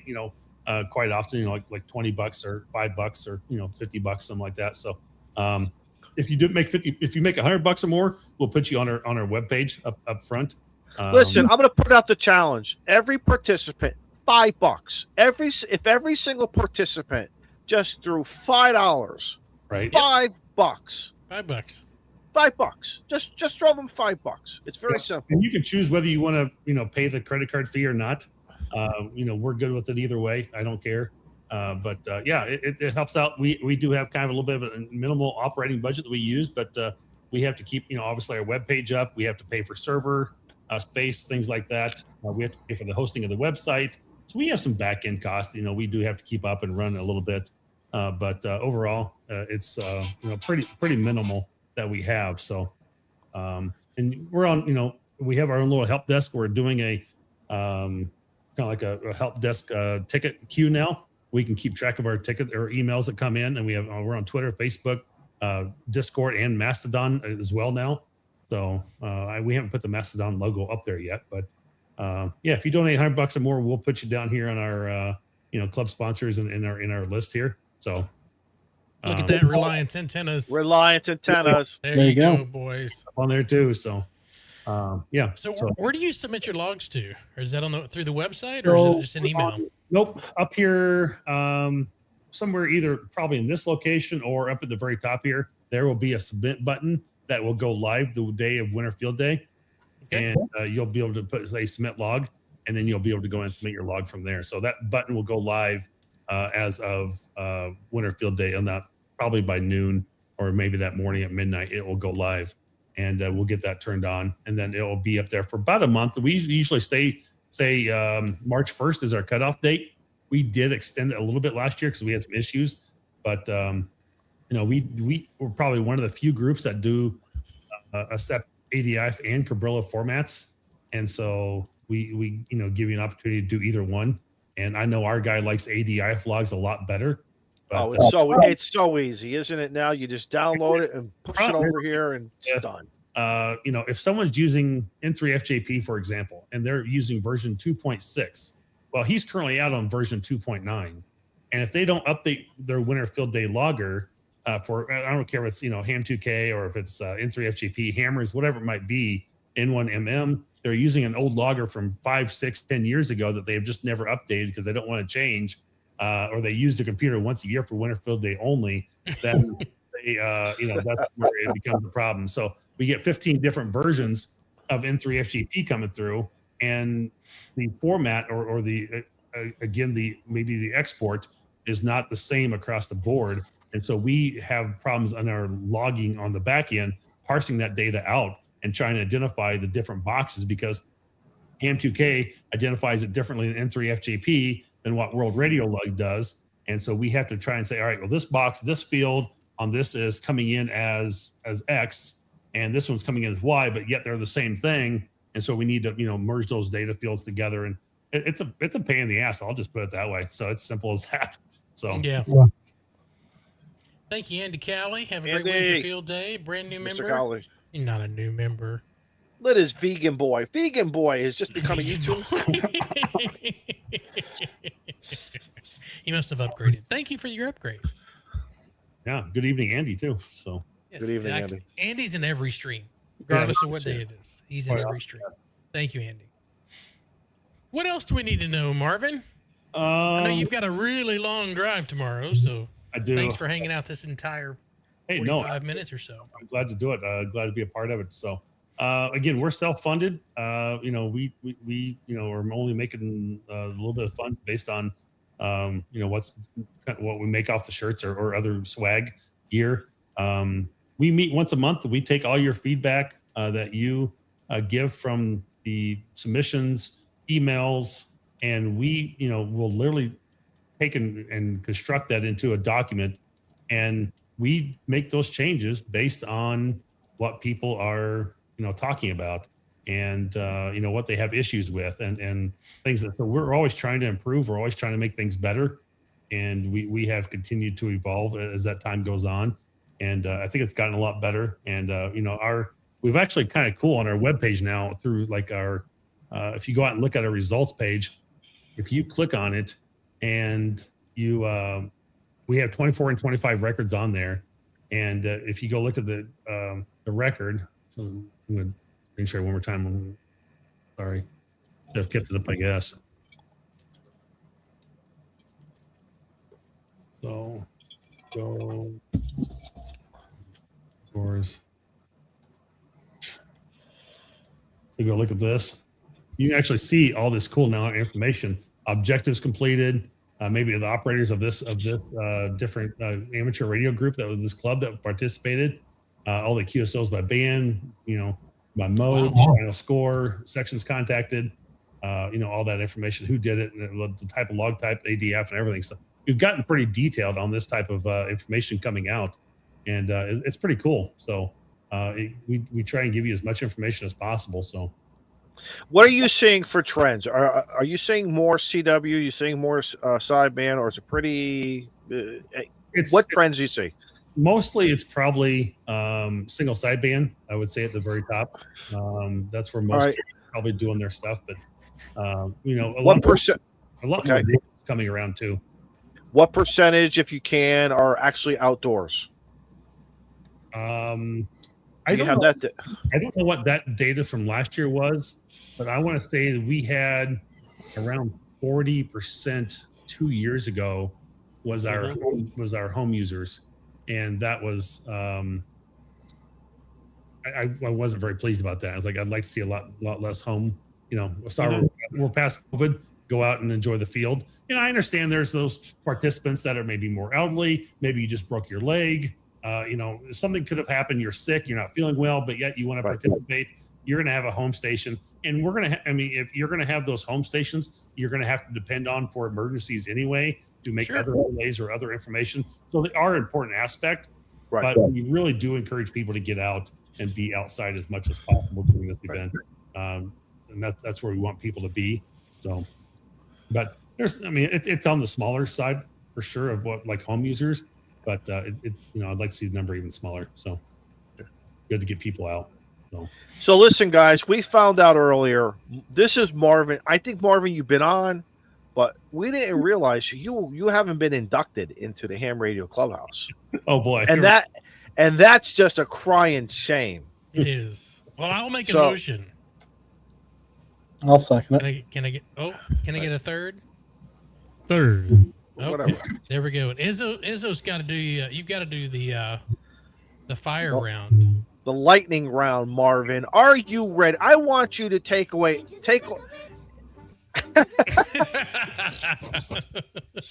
Before we So, jump Marvin- into it, thank you, so, Terry, Marvin, for 37 thank you, months. Terry. And Prep Ham Paul gifted 10 Ham Radio Clubhouse Prep Ham memberships. Thank you Paul. so much. Brandon Wynn, Night Monkey. I got to go over to the screen. Edward Raybold, Liberty Cave, KB7YS, Glenn KE2. I can't read. Rob Schlegel and Terry and Old Stank Note. The old steak. KM4NXU. Thank you guys. Oh, that's funny. Y'all Oh, say shit. thank you to Prep and Paul. Thanks for the gifted. And thanks for the $2 super chat. Thanks, Dave. All right, so Marvin, this is what I want you to do. All right, here we go. Erase your brain from all winter field day. Yep. Just be W0MET. Just be Marvin yourself, okay? Don't overthink it. Don't overthink anything. Because you're still going to become a member here. You can come back, hang out. We'll give you the key to the back door. And your first time, you got to clean up the empties and the returnables. But after that, it's a cool thing. And we give you gloves for that anyway. They may be used, but you're still going to get gloves. How nice of you. You. All right. Question number 1. Joe Brett, are we ready with the music? Question number Absolutely. 1 for Marvin. No, we're not ready. He's got to find his hot What do key. Fail. What the hell? What happened to the millionaire music? Or It's copyrighted. we're gonna have Copyrighted. we gotta have a meeting about the meeting here about this. No. Okay. Marvin. Thank you, Alan. You watch. It's gonna. Marvin, find are you ready? I'm ready. All right. Chicken, fish, or steak? Steak all the time. How do you Nice. like your steak? A medium well. It's a good medium is good. So Okay, I'll accept that All right. answer. When you put it on the dish, you put it on the plate. If you could have anything else around it or in a side dish, what would you complement your steak with? Anything. What is Marvin like? mashed potatoes and probably green beans. There you go. Favorite ice cream Ooh. or your top 2 favorites? I was gonna say, I'd say my number one would probably be like Rocky, not Rocky, but it's called Moose Tracks. It's got like little bits of. Oh yeah, Yep. yeah. So it's kind of a chocolate, vanilla, it's like sometimes a chocolate or a peanut butter in there of some sort. Mm-hmm. It's called usually Moose Tracks or something along those lines. So How do you like your ice cream? In a bowl or a cone? I'm gonna go with a bowl. That's the way to go. All right. And do you throw I'm anything a on waffle top? cone guy. All right. And do you throw anything else on top of it? Like Don't. any Jimmy's, shots, hot fudge, Cool Whip, or not Cool Whip? Jimmy's? What's Jimmy's? It's just it's it's a New England thing, I think.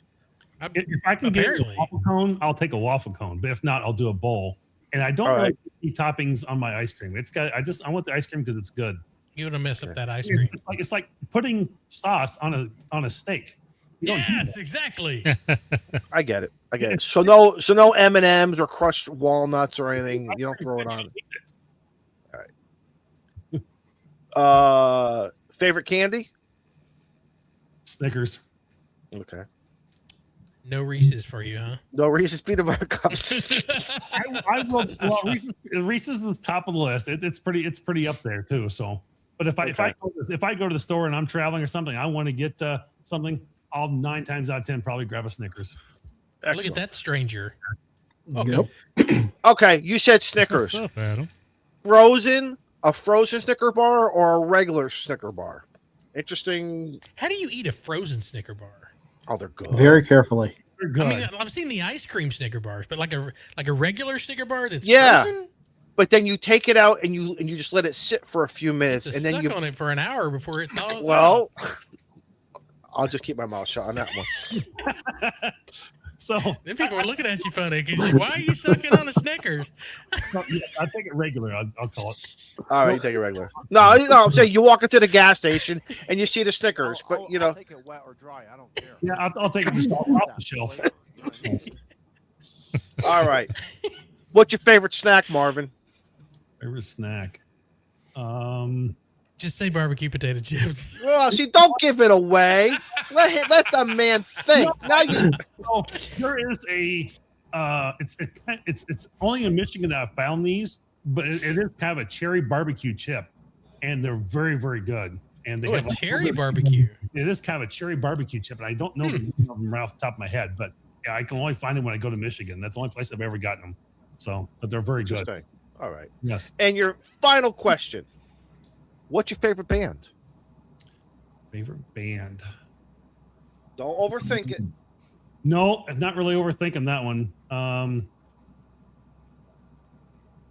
It's going to be along the country lines, and probably just because if I have something I want to go listen to, mostly if I'm just kind of in the chill mode, it's going to be like Alabama. Gotcha. There you go. There you go. Excellent. You didn't overthink it because everybody else would go, I like 20 meters. And what is your favorite ham band, or do you have a favorite ham band? I used to say it's probably going to be 20, but now it's either going to be 10 or 15. So I'm probably thinking more 15 because that 10 meters is so off and on. Yeah. So I'd probably stay with 15 more often than not. So that's where I told you I picked up and went to the other day because it's one of those things I'm kind of liking a lot more. So. Excellent. Yep. Okay. Excellent. Excellent answers. Excellent. Well, barbecue potato chips. If you came to my house and I put out a bowl of corn chips, potato chips, or regular chips, where does the hand go?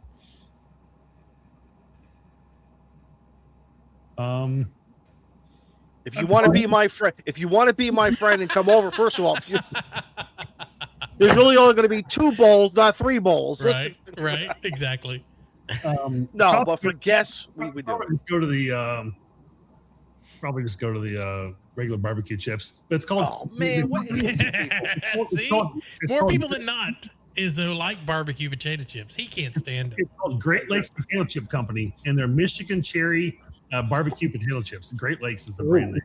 I wonder if I can get them on Amazon. Get them on Amazon. Yeah, just hit up in a way. They'll ship them to you. Yeah. So. Excellent answers. Seriously, excellent answers. All right. Good stuff. Good questions. We like to stump people. And it's funny, Izzo, when Mike into MAK, when we did that POTA, as soon as I sat down, he put a bag of barbecue potato chips next Did he to the really? station. I was like, oh. I think that's probably one of the more common chips out there, Mm-hmm. Yeah, normal people eat them. Yes. What are you saying? I didn't say anything. If you want me to come to Huntsville, or if you want to come up to Connecticut, I will put the bowl out or get the bag for you, but you will never see me participate. The only time I had a barbecue potato chip in my mouth is when those Northeast boys took me and they did a ransom on me. They took me hostage. You know what I'm talking about. I could get 3 bags of this of the kettle cooked Michigan cherry potato chips for $26. There you go. There you go. Yeah. Or I can get 40 for $60. Pass them around the boys. Pass them around. Right. We'll send them all to Izzo's house. Don't you dare. I'll bring them over to the soup kitchen. I'll bring them over to the they'll go to the soup kitchen. Izzo did get a care package sometimes. Somebody send him barbecue potato chips. Mm-hmm. We should everybody on the stream should just send in a bag. Yeah, exactly. No. If you're going to spend money, my recommendation is take that money and give a donation to Winter Field Day. Take that money and do that. There you go. Yep. Do that. Look at Izzo. He's taking the high road. Yes, I don't want all that shit I don't want that shit coming to my house. My wife, he's gonna get like 300 bags. Listen. The great, just like every house, every time something hits the porch, everyone assumes it's all my boxes. It's not. When I look at the label of who it's going to, but right away I get blamed. I get blamed for it. It's the funniest thing. Mhm. But you guys start sending me barbecue potato chips. No. Save your money. Give it to Winter Field Day. I say that sincerely. Thank you, Izzo. Absolutely. So Anyway. Oh, that's good stuff. So yeah, it's going to be a good year. Like I said, we had 357,000 contacts last year. I'm hoping it's going to be even bigger. I mean, a lot more people participating, and a lot more opportunity for people. And I think it has a lot of potential for a lot more growth along the way as we go in the future. And I think we'll be making even more progress. And again, next year is our 20th year, so we really want to go big next year. So it's a lot of good things to come. Well, we'll have you back. We will have you back in early January of the next year. Absolutely. I might have to participate in that one. I'm going to try this year, but I'd have a safety seminar that same weekend. Dude, you gotta do from hot air balloon, dude. That's what you gotta do. That would be fun. I can try. I need Just- Jason to let me. We need to go back out to the ranch that he does it.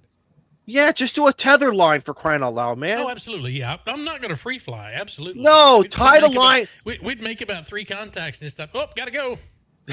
tie the line around Frank, and just Oh Lord. Normally, when I tether it to 3 vehicles. tether it to Tank. Yeah, Yeah. Tank and Sapphire. There you Tank go. would go. Tank would go flying. Probably You know, pick Sapphire up too. Right. I will say it got really windy when we set up the Chick-fil-A balloon at the ballpark for the Texas Rangers, and when it went, I have a Tundra. The back of my Tundra, it didn't get the wheels off the ground, but it definitely had the a little suspension bounce. stretched. Yeah, I was like, Wow. we're gonna hook it up to the front next time. Well, that's how you break a spring, right? Yeah, exactly. Don't hook it to the trailer. That's a very bad That- thing. Yeah. The Then- trailer then gets you light lose- when you take everything out of it. Then you lose your balloon transportation vehicle. Can we? I have a question. Has anybody ever just lost a balloon like that, where it just can take off and? No. I'm sure accidents have happened. Yeah. But before you put any air in it, there's a line that's tied off to the balloon that's tied off to your vehicle. Oh, gotcha. And we don't fly when it's windy. No. That's a big no-no. Marvin, have there Cool been if any you did, reports? though. Yeah. Well, I'm thinking, Marvin, have there been any reports during Winter Field Day, guys operating off the tailgate and the radio falls off the tailgate during the event? I'm sure it has. They won't report that. That won't be reported, Shane. No. But that's why you have a Band-Aid. That's why you have a Band-Aid. for that.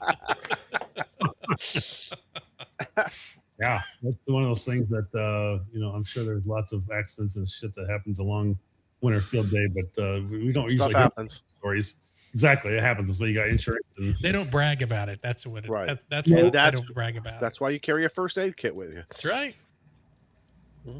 build repairs, buddy. Build repairs. So Exactly. Why is my focus off again? Stupid cameras. really good. There we go. I'm Marvin, upset. hang out if you got to run. We understand. Let's go. I'm good. I'm good on time. I'm good. Okay. Good. What else is going on Joe with Brett's everybody? looking a little sleepy over there. You okay, buddy? And I'm just hanging out, dude. So, as I said earlier in the show, I bought Mama Noel a new juicer for on camera, a new juicer for Right. Christmas. She's been wanting a juicer. So the first thing she does, I like orange juice with a lot of pulp in it. I like Oh, God. a drink and Really? a meal at the same time. Yes. Oh, I don't want to chew my beverage. What Absolutely, the hell? yes. That's like chewing tobacco in your juice. Yeah, chewing tobacco's right here. Anyway, so anyway, the first thing she does, bless her heart, is makes me some orange juice with some pulp in it. And I'm looking at all those orange shavings, all the peel coming off, and I'm like, we might need to save that. That, you get an old fashioned, they put an orange peel in it. Yep. Mm-hmm. True. So we saved One. We saved it. So that's the shavings. Why So can't you stick? So now you're just missing the bitters and the simple, and then you have an old fashioned. I don't know if I'm missing anything. I'm starting to think the orange peel's fermented a little bit Well, before I got to them. Ooh, well, why don't you put that stuff in the ground and grow more oranges then? Don't work like I don't that. think Is it it? works like that. Yes, it does. Nature will always. What do you call Put that your word? cigar gotta in the put the ground and see seeds if you in get the tobacco leaves. You get It, tobacco let leaves me out tell of you it. something. Exactly. No, I'm okay. You want to hear a story?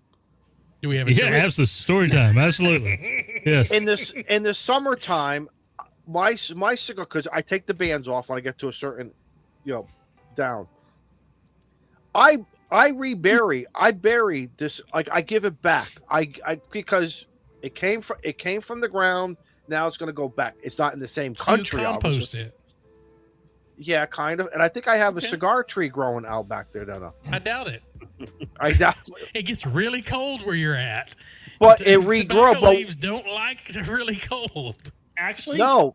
there's a lot in Connecticut. There's a lot of tobacco farms around Connecticut. At one time, there was a tremendous amount up by the airport, up by Bradley International Airport. There's a lot in there, which is really surprising. So I walked. And it's funny. And it's funny today too, because when I went to go do my POTA, I stuck that. What do we call that stake in the ground that we all use? The stake with the Stake? pointy. The stake, no, not the stake with the pointy tip. Well, it looks like you're trying to put up a big black mask. I wasn't gonna say it. Well, the first 6 to 8 inches of the ground were rock. Joe Brent's gonna have to get it out. The pointy part, the first 6 to 8 inches was Keep rock going, hard. yeah, keep It going, was yeah. A ground spike. the the ground spike was really, and I didn't want to break the side plastic tab. So luckily, I the found fence post. The the electric fence post. Right now, I bought a box of a dozen of them, which will probably Right. last me for another 40 years, but I don't care. Because emergency knows no holiday. You can never have enough. Exactly. So I ended up finding one of these parking barriers out of wood, and I just attached it to that. But I'm like, I couldn't get it into the ground. I'm like pounding away. I'm pounding that sucker, and I'm like, you know something. But I made 100. I made a lot of contacts. I made a lot of contacts there. That's I all. bet you did. Yeah. MRD says you always stroking enough, you'll make some contacts. Oh my god! Yep.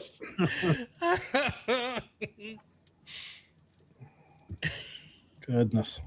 Steve, you've been up here in the wintertime. You know what it's like. Oh, yeah. You were here. Damn You were here cold. when Frozen. it was damn cold, snow, and how do you get that thing in? You got to pound away. You don't.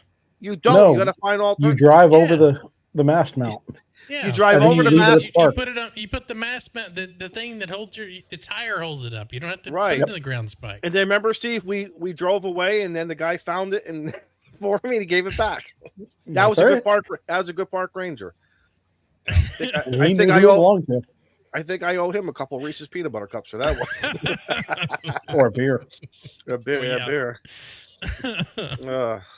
Eric says you have to pee on it; it'll soften the ground. It depends on what time of the year. Well, that gets to be a problem because without getting too graphic. graphic. When you Yeah. do that, and come on, someone's going to see it. That's all I need is that bird watcher with the binoculars who's scanning the area, and all of a sudden, holy Christ, I gotta make it, you know. Just like They when you was drop in the the charges park for and lack that of girl evidence. It's okay. winked at you. That was they were behind the bushes though. That's what was so interesting. You Joe. you could still see their feet though. I saw the feet. Izzo has Marvin Izzo has quite the experience out doing POTA. Yes. He's seen lots of things out doing POTA. It just Questionable things. very, and it's like what that day I How do just you wanted log that contact? right. He's sharing a lot of these stories up on Northeast Ham Radio. And Oh, those crazy guys from the Northeast, man, they're crazy. I love them. Yeah. I love them. They're Exactly. great guys. I have a couple of koozies that I custom made for the Grouch that they ship today. So There you go, Grouch. I saw him look, in the I chat look earlier. forward. So. Yeah, I saw him in there. I look forward to him. And Eric, he's got a whole bunch of stuff coming. I was gonna say, Shane, did you Inland ship them JUR. north or south for Grouch? South. Okay. He's in his winter home. Mhm. Because I was gonna send him to the other one. He's like, well, it might be a while before I get up there. You got it, buddy. Anyway, what else you guys got coming up? Anything? I got to make some more business cards. Apparently, you got busy. I sent you the links to the real Seen business that. cards. Seen that? I gotta order Some of the those. ones from Amazon. So, I these don't are the trust ones the from descriptions. Amazon. Yeah. As long as they're 0.08, and that's not Hey, your BAC. Hey, hey, Shane. Hey, Shane. long Can as I I- ask a favor? Yeah. Can I ask a favor? If you can do it, What's that? can you make a koozie right now for Marvin? Can you do a Winterfield Day on one side, maybe his call sign on the other? Can we do a koozie right now if for I him? have permission to use the logo. Yes, absolutely. Do you mean to send it to you? Now You're I've not got it. selling it, so. Well, still, I don't want to steal people's logos. That Marvin no, guy no. could kiss her ass if he gets mad about that. Here's All right, I'm sorry. I got to I'm out of reconfigure line. a little bit. Give me a Just a suggestion, Marvin. Whatever you want, but Shane, I don't want to, But if you want to do it, if we can do it Well, right I have an now, quick. idea. I don't know, Okay. Marvin. Did you see what I did with y'all's logo for the thumbnail for the stream tonight? I did see that a little bit. Yes, So can I use that? Can I just put that on there? That might work. Yeah. That's fine. Uh, So with our logo permission, it's basically as long as you're not rebranding it and selling it, selling gear of some sort with your club or whatever else you're wanting to do. If you're just wanting to put it on a flyer or put it on something, and you're giving those things away, that's fine. But if you start to sell it or do something else with it, then that's where we start to go. I don't think so. So Yeah, then we got problems. we got problems exactly. Right. So We No, got some Marvin, we- kneecaps. Right, because Gonna we get hurt. appreciate you coming on. We appreciate you coming on here. You guys do a lot of work behind the scenes to promote this thing, get it going. 19 years in, man Yeah. deserves a we koozie. had it since 22, but yeah, it's been 19 years running overall, which is really cool. I mean that to me is really tells a story that this has become much more than just a niche event, and that this continues to evolve and grow, and that it's really become a staple almost within the amateur radio community for an annual event, and I think that says a lot. So I've been very pleased with that, and I'm very very happy with the way things have gone. So when I took it over, I'll be honest, I had no clue what I was going to do. I was like, I'm taking this over, but it's going to be a wild walk, and it's been good. So overall, we've come a long ways. So been very pleased with the board members and everybody that's participated and helped, and quite honest, I mean, without you guys, we've had N1 JUR, we've been at Live Free and Ham Radio 2.0, Ham Nation. We've been on a couple other YouTube channels, and I think last year overall total we had like over 20,000 different views from people viewing those different streams that we were on. wow. And I mean, that's a lot, and that really gets the word out. And I couldn't do it without you guys. So I'm greatly appreciative back inviting us on and letting us be a part of your, occupying your 2 hours here. So this is good. So really I good. got to vectorize your logo, so it'll take me a minute. Oh yeah. No problem at all. So, but I mean, I can do it as an image, but it looks better if I do it as a vector. it will be, yeah. My wife wants to move back to New England, Nashua to Manchester area, and don't you remember the bills and shoveling? Oh yeah, those. That's one thing. It's man, living in Northeast, it is freaking expensive up there. I mean, it's like my electric bill is like, I'll call it $200, but then there's another $200 delivery fee for getting services to me. Yep. I have a $400 electric bill, and I was like, are you kidding me? And Yeah, I'm currently here in Wisconsin, and I pay. I mean, it's like $1.70 something for like propane, and out there they want to charge me like $3.70 something or $3.80 something for propane. It just your costs are more than doubled living out there, and it's like such bullshit. So anyway, it is. It is. No, you're really, because as I'm getting older now, and I'm looking at what do I want to do, how I want to do it, take some certain monies here and there, and how am I going to live? And of course, the biggest thing is, family is here, but the overall is I got to keep the house running. Yeah. And the cost of me keeping this house running, So yeah, I not going to be retiring anytime soon. It's so much cheaper. Yeah. Otherwise, you got to continue working because Wow. you have to afford the damn thing. So, it's not easy being poor in the Northeast. Yeah. You're right, Eric. You're right. We are frozen chosen, especially you guys up, north of me, 300, 250 miles north of me, even more. Yep. Frozen chosen. $600 over 28 days. Oh, Yeah. Jason, right now it's running me about $500 a month just for the oil bill. Paid. So God this is almighty. well, no, that was for the tank. So I got a tank. Well, what I did was I filled up back in July when it was obviously the price was cheaper. So then my first tank then I used was late November. I got another one coming in, I think tomorrow. So it'll probably be one in February, March, about 5 a year. Yeah. good Lord. And that's just running the house at 67. When it's really dipping cold, we'll kick it up to 68, 69. But other than that, the house is 70 degrees flat, 67 degrees flat across. 64, 65, just because we don't want to pay the extra money to burn all the extra fuel. So we just like if we're sitting in and watching TV or something, I'll just cover up with a blanket on the couch and call it good, or on the chair, because it's just way too much otherwise. Well, at nighttime, I'm out here, and this Mr. Buddy heater just takes this heat and boom. And I mean, I could be in shorts very soon if I wanted to be, but it's nice. Yeah. But again, you're right. So either way, if I'm going to sit out here, I still got to go buy propane. So either way, yeah.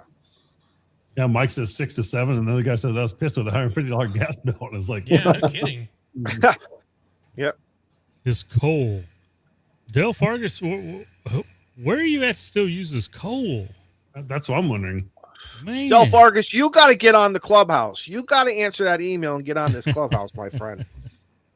You got to get on here. We got questions for you. Marvin, can you unshare that document? Oh, I'm sorry. That's still. I think it's blocking me. I don't know. There we go. Oh, there you go. I love That's that. pretty. Isn't that cool? I like that. No, it's good. Marvin, what's the history on that logo? Do you know? Like when was that the original? The bear is actually it's already a trademarked bear, but we bought the rights to be able to use it, and then we actually took and modified the bear and actually put so the bear initially didn't have, it just had the backpack, but it didn't have any straps holding the backpack on.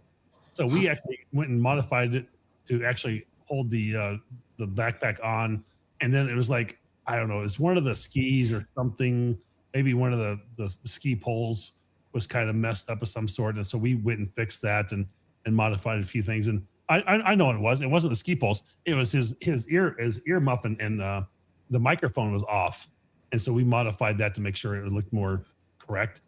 And so it's been good, and then we put the colors to it, and I kind of like our blue and purple that we have, and it's really cool. I do like it. It's very, very attractive. I get a lot of comments when I wear it. So yep. So and of course they'll say to me, "You look a little fat in it." I was like, "No, there's history with this shirt. There's history with this hoodie." I don't know exactly when the bear became the Winterfield Day logo. That was before my time of taking it over, but we kept it as part of the logo when we got handed off the project, and we've kept it going ever since. So it's been a kind of a staple of it. And again, this year we got him sitting at a picnic table. So we reached out to like groups like Fiverr and Freelancer and said, "Hey, what can you guys do for an image? This is kind of what we're looking for." And so people were able to modify it and make it work. I was like, "That's really cool." So this next year, I'm not really sure exactly what the logo is going to be yet. It's going to be something we're going to have to work on and think about how we want that to look for our 20th year. But if anybody wants to do any volunteering internally behind the scenes, do you have opportunity in case there's anyone listening and watching tonight or on our replays or our podcast? So do you have any opportunities for them? Yes. So there's a couple things.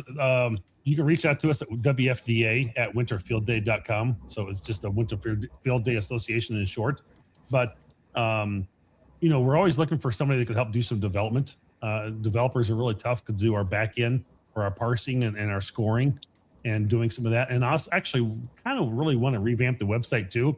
Right now, it's currently all written in PHP, and we'd like to be able to find a little bit of an easier way to be able to do that. So if someone has some skills, some knowledge around some of that stuff and can help us with some of that, it's always good. Again, we don't really have a lot of funds to go out and really, pay someone, $2,000 or $3,000, $4,000 to redevelop those and do that. So if someone has the, skills or time available to be able to look at that and do it in spare time and work on it for next year, absolutely just get a hold of us and say, hey, I'd like to be able to help out with that. I've done this in multiple different ways. We had a guy in Missouri for a short time that did a lot of development, but he must have went back to work full time or something, and he had to quit and not do any more for us. So he started on it and then never really did anything beyond that. So we're hoping that we can find somebody in development again to help do some of that on the back end, because it does take some. You got to know MySQL database. That's what we use, is MySQL, and so looking for somebody to be able to run with that and know a little bit more. I mean, our guy who does it is great. He also runs a full-time business, so he's busy all the time, and that's that's tough on him sometimes to be able to have the dedication time. So if we can have 2 or 3 people working on it instead of just one, it helps a lot. So, Marvin, this is the first time you're watching this late, so this is the magic right now. And for anybody watching on the show right now, this is with the magic right now of the laser imprinting one side of your koozie. That is really impressive. My parents just got a laser, like WeCut, I think was the brand name they got, and I started playing with that over Christmas time and started doing it on some boards and things like that. And it was actually really freaking cool. I was doing very basic, but I took some balsa wood and cut out this without a balsa wood all laser engraved. It was kind of cool. That was kind of fun. Yeah. So definitely improved. Yeah. Definitely improved from the days of doing the old wood burning projects. Remember that back in the 70s? And oh yeah, we did some of those back in like 4-H days and stuff. Yep, exactly. With the 4-inch freaking power cord. Yes. Yeah, no kidding. No So you had doubt. to play with it right by the drapes. Yeah, you got Put on an extension cord, and the extension cord gets hot. Yeah, exactly. You had to like lay it at a certain angle or switch tips to be able to get the right angle to press. Correct. things. Correct. Mhm. Right. Oh yeah. And then you had Because the default I think was like the octagon, kind of an octagon design, but that was a default to the iron. It's direct to the iron. So if you want something different, yes, you had to use tips, and you had to use a pair of pliers if you were smart to take the to put the tips on and off. And don't do it while it's hot. no doubt. Sounds like a voice of experience. Hey, maybe. No, I just solder. I mean, that's like crystal clear though. I mean, it's very well printed. Oh yeah. Eric, your comment in the chat about branding my Lee straight leg jeans, you're not too far from that. You are absolutely. It was the skinny jeans. No. They weren't bell bottoms. They were sort of like a boot cut. And I never used the rhinestones. A lot of the girls used the rhinestones, but I used to try to, with my wood burning, kind of do a design on a little area that it was me. It was like my little thing. So, Eric, that's a story for another time. That's pretty impressive though. Like I said, I thought it was pretty. Like I said, I got to play with my parents' laser cutter a little bit over the winter break there, and it's like, man, that thing's amazing what it can do. So you can like laser engrave on cups and wood, and you can they can do like long boards if they need to. It has an extruder in there. You can move it along, and it's like, holy crap. Wow. Yeah. Mine's desktop, but I've got a dual emitter, so it does IR and blue light, so I can do metal and stone and all that kind of good stuff too. So like those rock coasters and stuff. Yeah. So we did like a laser engraving on this little here.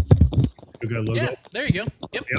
So this just a slate is all this is, and laser engraved on that. I thought it turned out pretty slick. I mean, that was nice to have that done. So Oh yeah.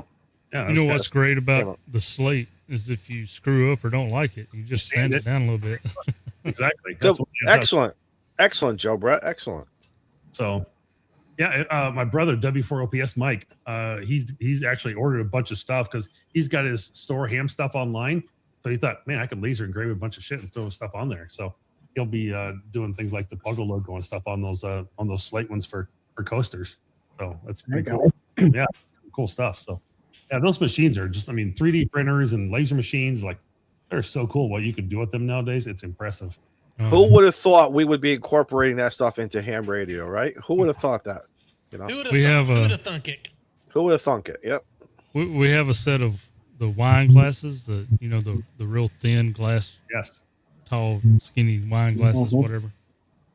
And Noel said, "Can you engrave on that?" And I'm like, "Yeah, but I was kind of scared too, because if you get the glass too hot, it explodes or Yep. busts." Oh, But I did it. I was scared. Do you have But to I did paint with a little black paint first? Yeah. So Is that because it's reflective that way? It's not reflective? yeah. So the laser just goes straight through the glass with a diode laser. Now I think like Shane. Well, Shane don't have the UV. He's got the IR, but the UV, I think you can laser directly on just bare glass. But Yep. Joe Brett, that's a great idea. So if you want to put your names, like your anniversary, like when you got married, something like that with some logo, that's a very nice. yeah, like Noel got me that. You can't hardly see it, but it's got the W in it for Yep. my last name and my call Right. sign. Which You could also put a line in there for your pulp line. I like that. I really want to redo that because I think they used a weak laser. I'm not impressed with the laser job they done on it now that I've got one, but they didn't etch too well on that. But I'd like to do some more of the glass stuff. Yeah, it'd be fun to learn a little bit more about that stuff. What I really want to do, I really want to get a fiber so I can deep Yeah. etch on metals and stuff. oh, I'm sorry. What do you want to do with metal? You want to etch metal? Yeah, like Yeah. deep engrave into Deep metal. engrave it. Yeah. Oh. Or cut it if I want to. All right, Marvin, what else would you like on there? Or where would you like these? Just across the middle, at the top? Center in the Or middle. something else you want? No, it's You good. want your Would you name like on a- top of it? You want your name on top, or Oh, call sign's perfect. It's great. Would you like a better font than that? give? Actually, I'm kind of I was commending trying to do the zero. because it has a zero. It actually has a zero in it with the slant in it, which you can never find. So, Yeah. Oh wait, what was that one? That wasn't too bad. There you go. That works. Well, that if he was crafty enough, what I would do is find a font that you like and then bring the damn zero in on it as a separate character, so you still get your slash. But let Shane do Shane. I'm sorry. Listen, Joe listen, is Joe is a Joe Brett. sensei. I'm just telling you don't have to use the same font on every character. I'm doing it live, son. That's I your ain't got fault. time to do all that. Well, actually, it's Izzo's fault. Right?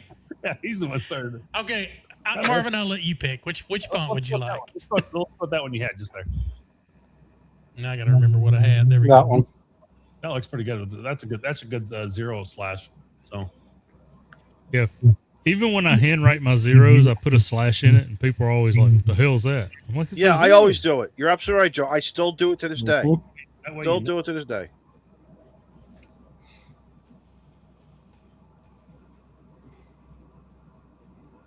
I don't know if that's a public safety thing, Joe, but I've always done that. Dale Fargus said, "Front face equals windings." Oh, that's awful. Mhm. Know who a website programmer is? You saying you know a guy? Saying from the looks of it, Dell's got some experience with it. He put it in brackets and all. Man. Yeah, exactly.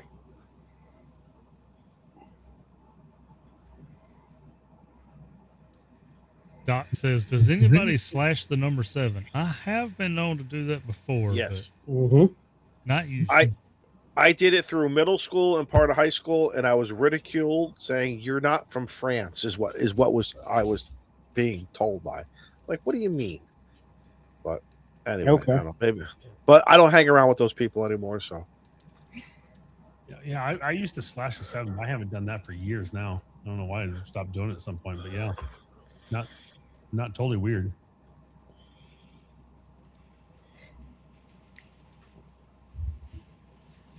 Marvin, you good on Zed? I'm good on Zed. Yes. Yep. Okay. So, yeah, it should be a Wisconsin address. So, Shane, thank you very much for doing this off the fly. Thank you. Yeah, I'll send you the bill. It's okay. Okay, yeah, send me the bill. no, it's pretty cool stuff though. It's very simple. Beer, snack, pay the man. Yeah, exactly. Yeah, exactly. Prep you and go. Paul says, so UV is greater than fiber. And I said, again, it all depends on what your end goal is. There's Yeah. a reason people get into lasers and then end up with 5 or more machines. Yep. Yeah, with the CO2 machine and I think my next Everything. one will either be fiber or CO2, depending on what I keep doing. If I did the CO2, I would definitely go for the RF tube. Oh yeah, absolutely. I mean, for the simple fact that it's RF. yeah, Can I ask a dumb question? yeah. Since I know nothing Always. about this technology. Thanks, Steve. When you say is there like a CO2 canister that interfaces with the unit that's pumping CO2 into it? It's in a glass tube. It's a glass tube full of CO2. Got okay. So is that picture of that koozie right now? Is that the size of your bed completely? Is that all bigger you can go? Yeah, Okay. yeah. So mine will do 160 by 140 millimeters. Okay. It's a galvo laser. And what's the brand of it? It's a longer nano duo. Never heard of that one. It was released off a Kickstarter in September. Really? Shane, how many do you think you've made now? About 500, 1,000? Koozies? Yeah. No. Just total everything. The laser's paid for. No, but I'm just saying in general, how many applications have you run through this thing right now? Do you think off the top of your head? Oh, how many things have I engraved with it? Yeah. Oh yeah, at least probably about 300-400 things. And the rotary just came in, so I can do tumblers now. nice. Oh. Yeah, Oh, and tumblers. this is what grinds my gears. Uh-oh. Now, Shane's a dear friend of mine, Uh-oh. and Let me spend your money. Yes. you know, I'm all looking at this machine that he's got, and I'm looking at the accessories. Cool. It looks very nice. I like it. Very nice. That's So cool. I done set myself on. I'm going to get me one of the longers. I'm going to get what Shane's got because I'm looking the accessories. Is he's okay. Let me preface this. Shane's like, man, get the X tool. Get the X tool, and that's to get. And you know, X tool in the laser world is like DJI to drone and camera world, right? Well, I get the X tool, but the X tool accessories like the rotor that he's talking about, the rotary. The X tools is $100 more than what his cost. But But what? They do your the same damn software is thing. 100 times better than mine. Keep saying You that. paid for that software. Because if you were having to deal with the G code stuff that I got to deal with this software, you'd been throwing that thing out the shack. Oh yeah, that's one thing. It would have said on the yard like the old pickup Yep. truck. That's Exactly. Shane will ask me how I did something or whatever, and I'll be like, "Hell, I just did it in the software. I just clicked a button." Yeah, mine doesn't do that. You got to be a little more hands-on. Eric is right. Buy once, cry once. There you Eric is go. right. For sure. Prop Hand Paul says the X2 F2 is on sale. There you go, boys. Yeah, the X tool, that's a good brand too. Like I said, I think my parents used I think it's called WeCut is what they end up using. And Is it the Popular. We Create? that's it. The We Create. We That's Create. it. And it was the 40. Without the E on the end. Yeah, Yeah. without the. That's it. And it did the 45 watt, and then you can go down to like the 2 watts. You can change out Yeah. the lasers. and go to something different. But yeah, that was really cool. So There's there's thousands of options depending on what you want to do. well, that's what my parents started looking at. It's like, man, it's like, which one would we buy? It's like, I don't know which one we want to go with for, this, that, or another reason. But I didn't like the WeCreate because it did not have a direct Ethernet connection. It was only based on Wi-Fi. And I was a little disappointed in that. So Yeah. Shane, Mine will do Wi-Fi, but in order to show the camera on screen, I got to connect it to USB-C. oh yeah. Shane, before you package that thing up, let's show everybody the final product. I just showed it. Good. Oh, I thought you were packaging. You did? But, Oh, I'm but sorry. we didn't embiggen you. I even put it on a can for you. Did you have a stroke? He was sleeping. Where am I? Is this the Northeast Hams YouTube show? No. We didn't embiggen you, so it didn't count. All right, hold on. Whip Let it me back get out. So I'm we Now, can if show you, it big. if you did it already, you did it already. Don't worry about it. I even put it in a can. There you go. You gonna ship it with a can? Yeah, in a can. Stretched it out already. That's Well, nice. it's used now. It's you.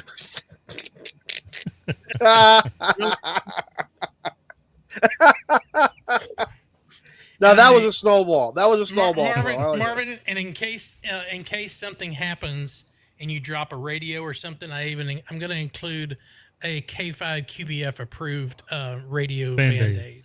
I Look like at that, Marvin. You made out good tonight. That's good. That's awesome. I like what Interstellar Starman said. I purchased a Kenwood TH75 today. Looking forward to doing Apres and D-Star. I guess if you purchase that, you're not buying any laser stuff for those prices. Not without a kidney donation. Right? It's like, I will drop this in the mail tomorrow, so you have it in a couple days. yeah, no problem. I'm sure I'll be here around the end of the week or so. So, it depends. I don't know if you put it in the post office or if you put it in the. It'll go USPS. Yeah. So I was, I had my mother-in-law ship me something to Massachusetts. I don't know, last fall, and it literally took like 2 or 3 weeks because it bounced between St. Paul and Eau Claire, and then it went back to St. Paul, went back to Eau Claire, St. Paul, then went back to Eau Claire. Like literally a It's week like and a Joe half. Brent's ATOS. Yeah. Well, that hit him don't It never stop. showed up. It got to Florida and stayed in Florida. Ladies were in there saying, "Hey, I've shipped this stuff, a month and a half ago to my son," and it's like it came back to me again. And it's like, what the hell? And it's like, well, someone screwed up with the scanning of it, whatever. And I know my brother W4OPS when he shipped out stuff to customers. I think that thing he had one item that he'd shipped out to California. It went to the destination, and then it was like undeliverable, whatever. So it went back to the city, went back to like Tucson, went back to Kansas City. Went back to the location, and it literally was out there for 3.5 weeks, bouncing around in the U.S. Postal Service system.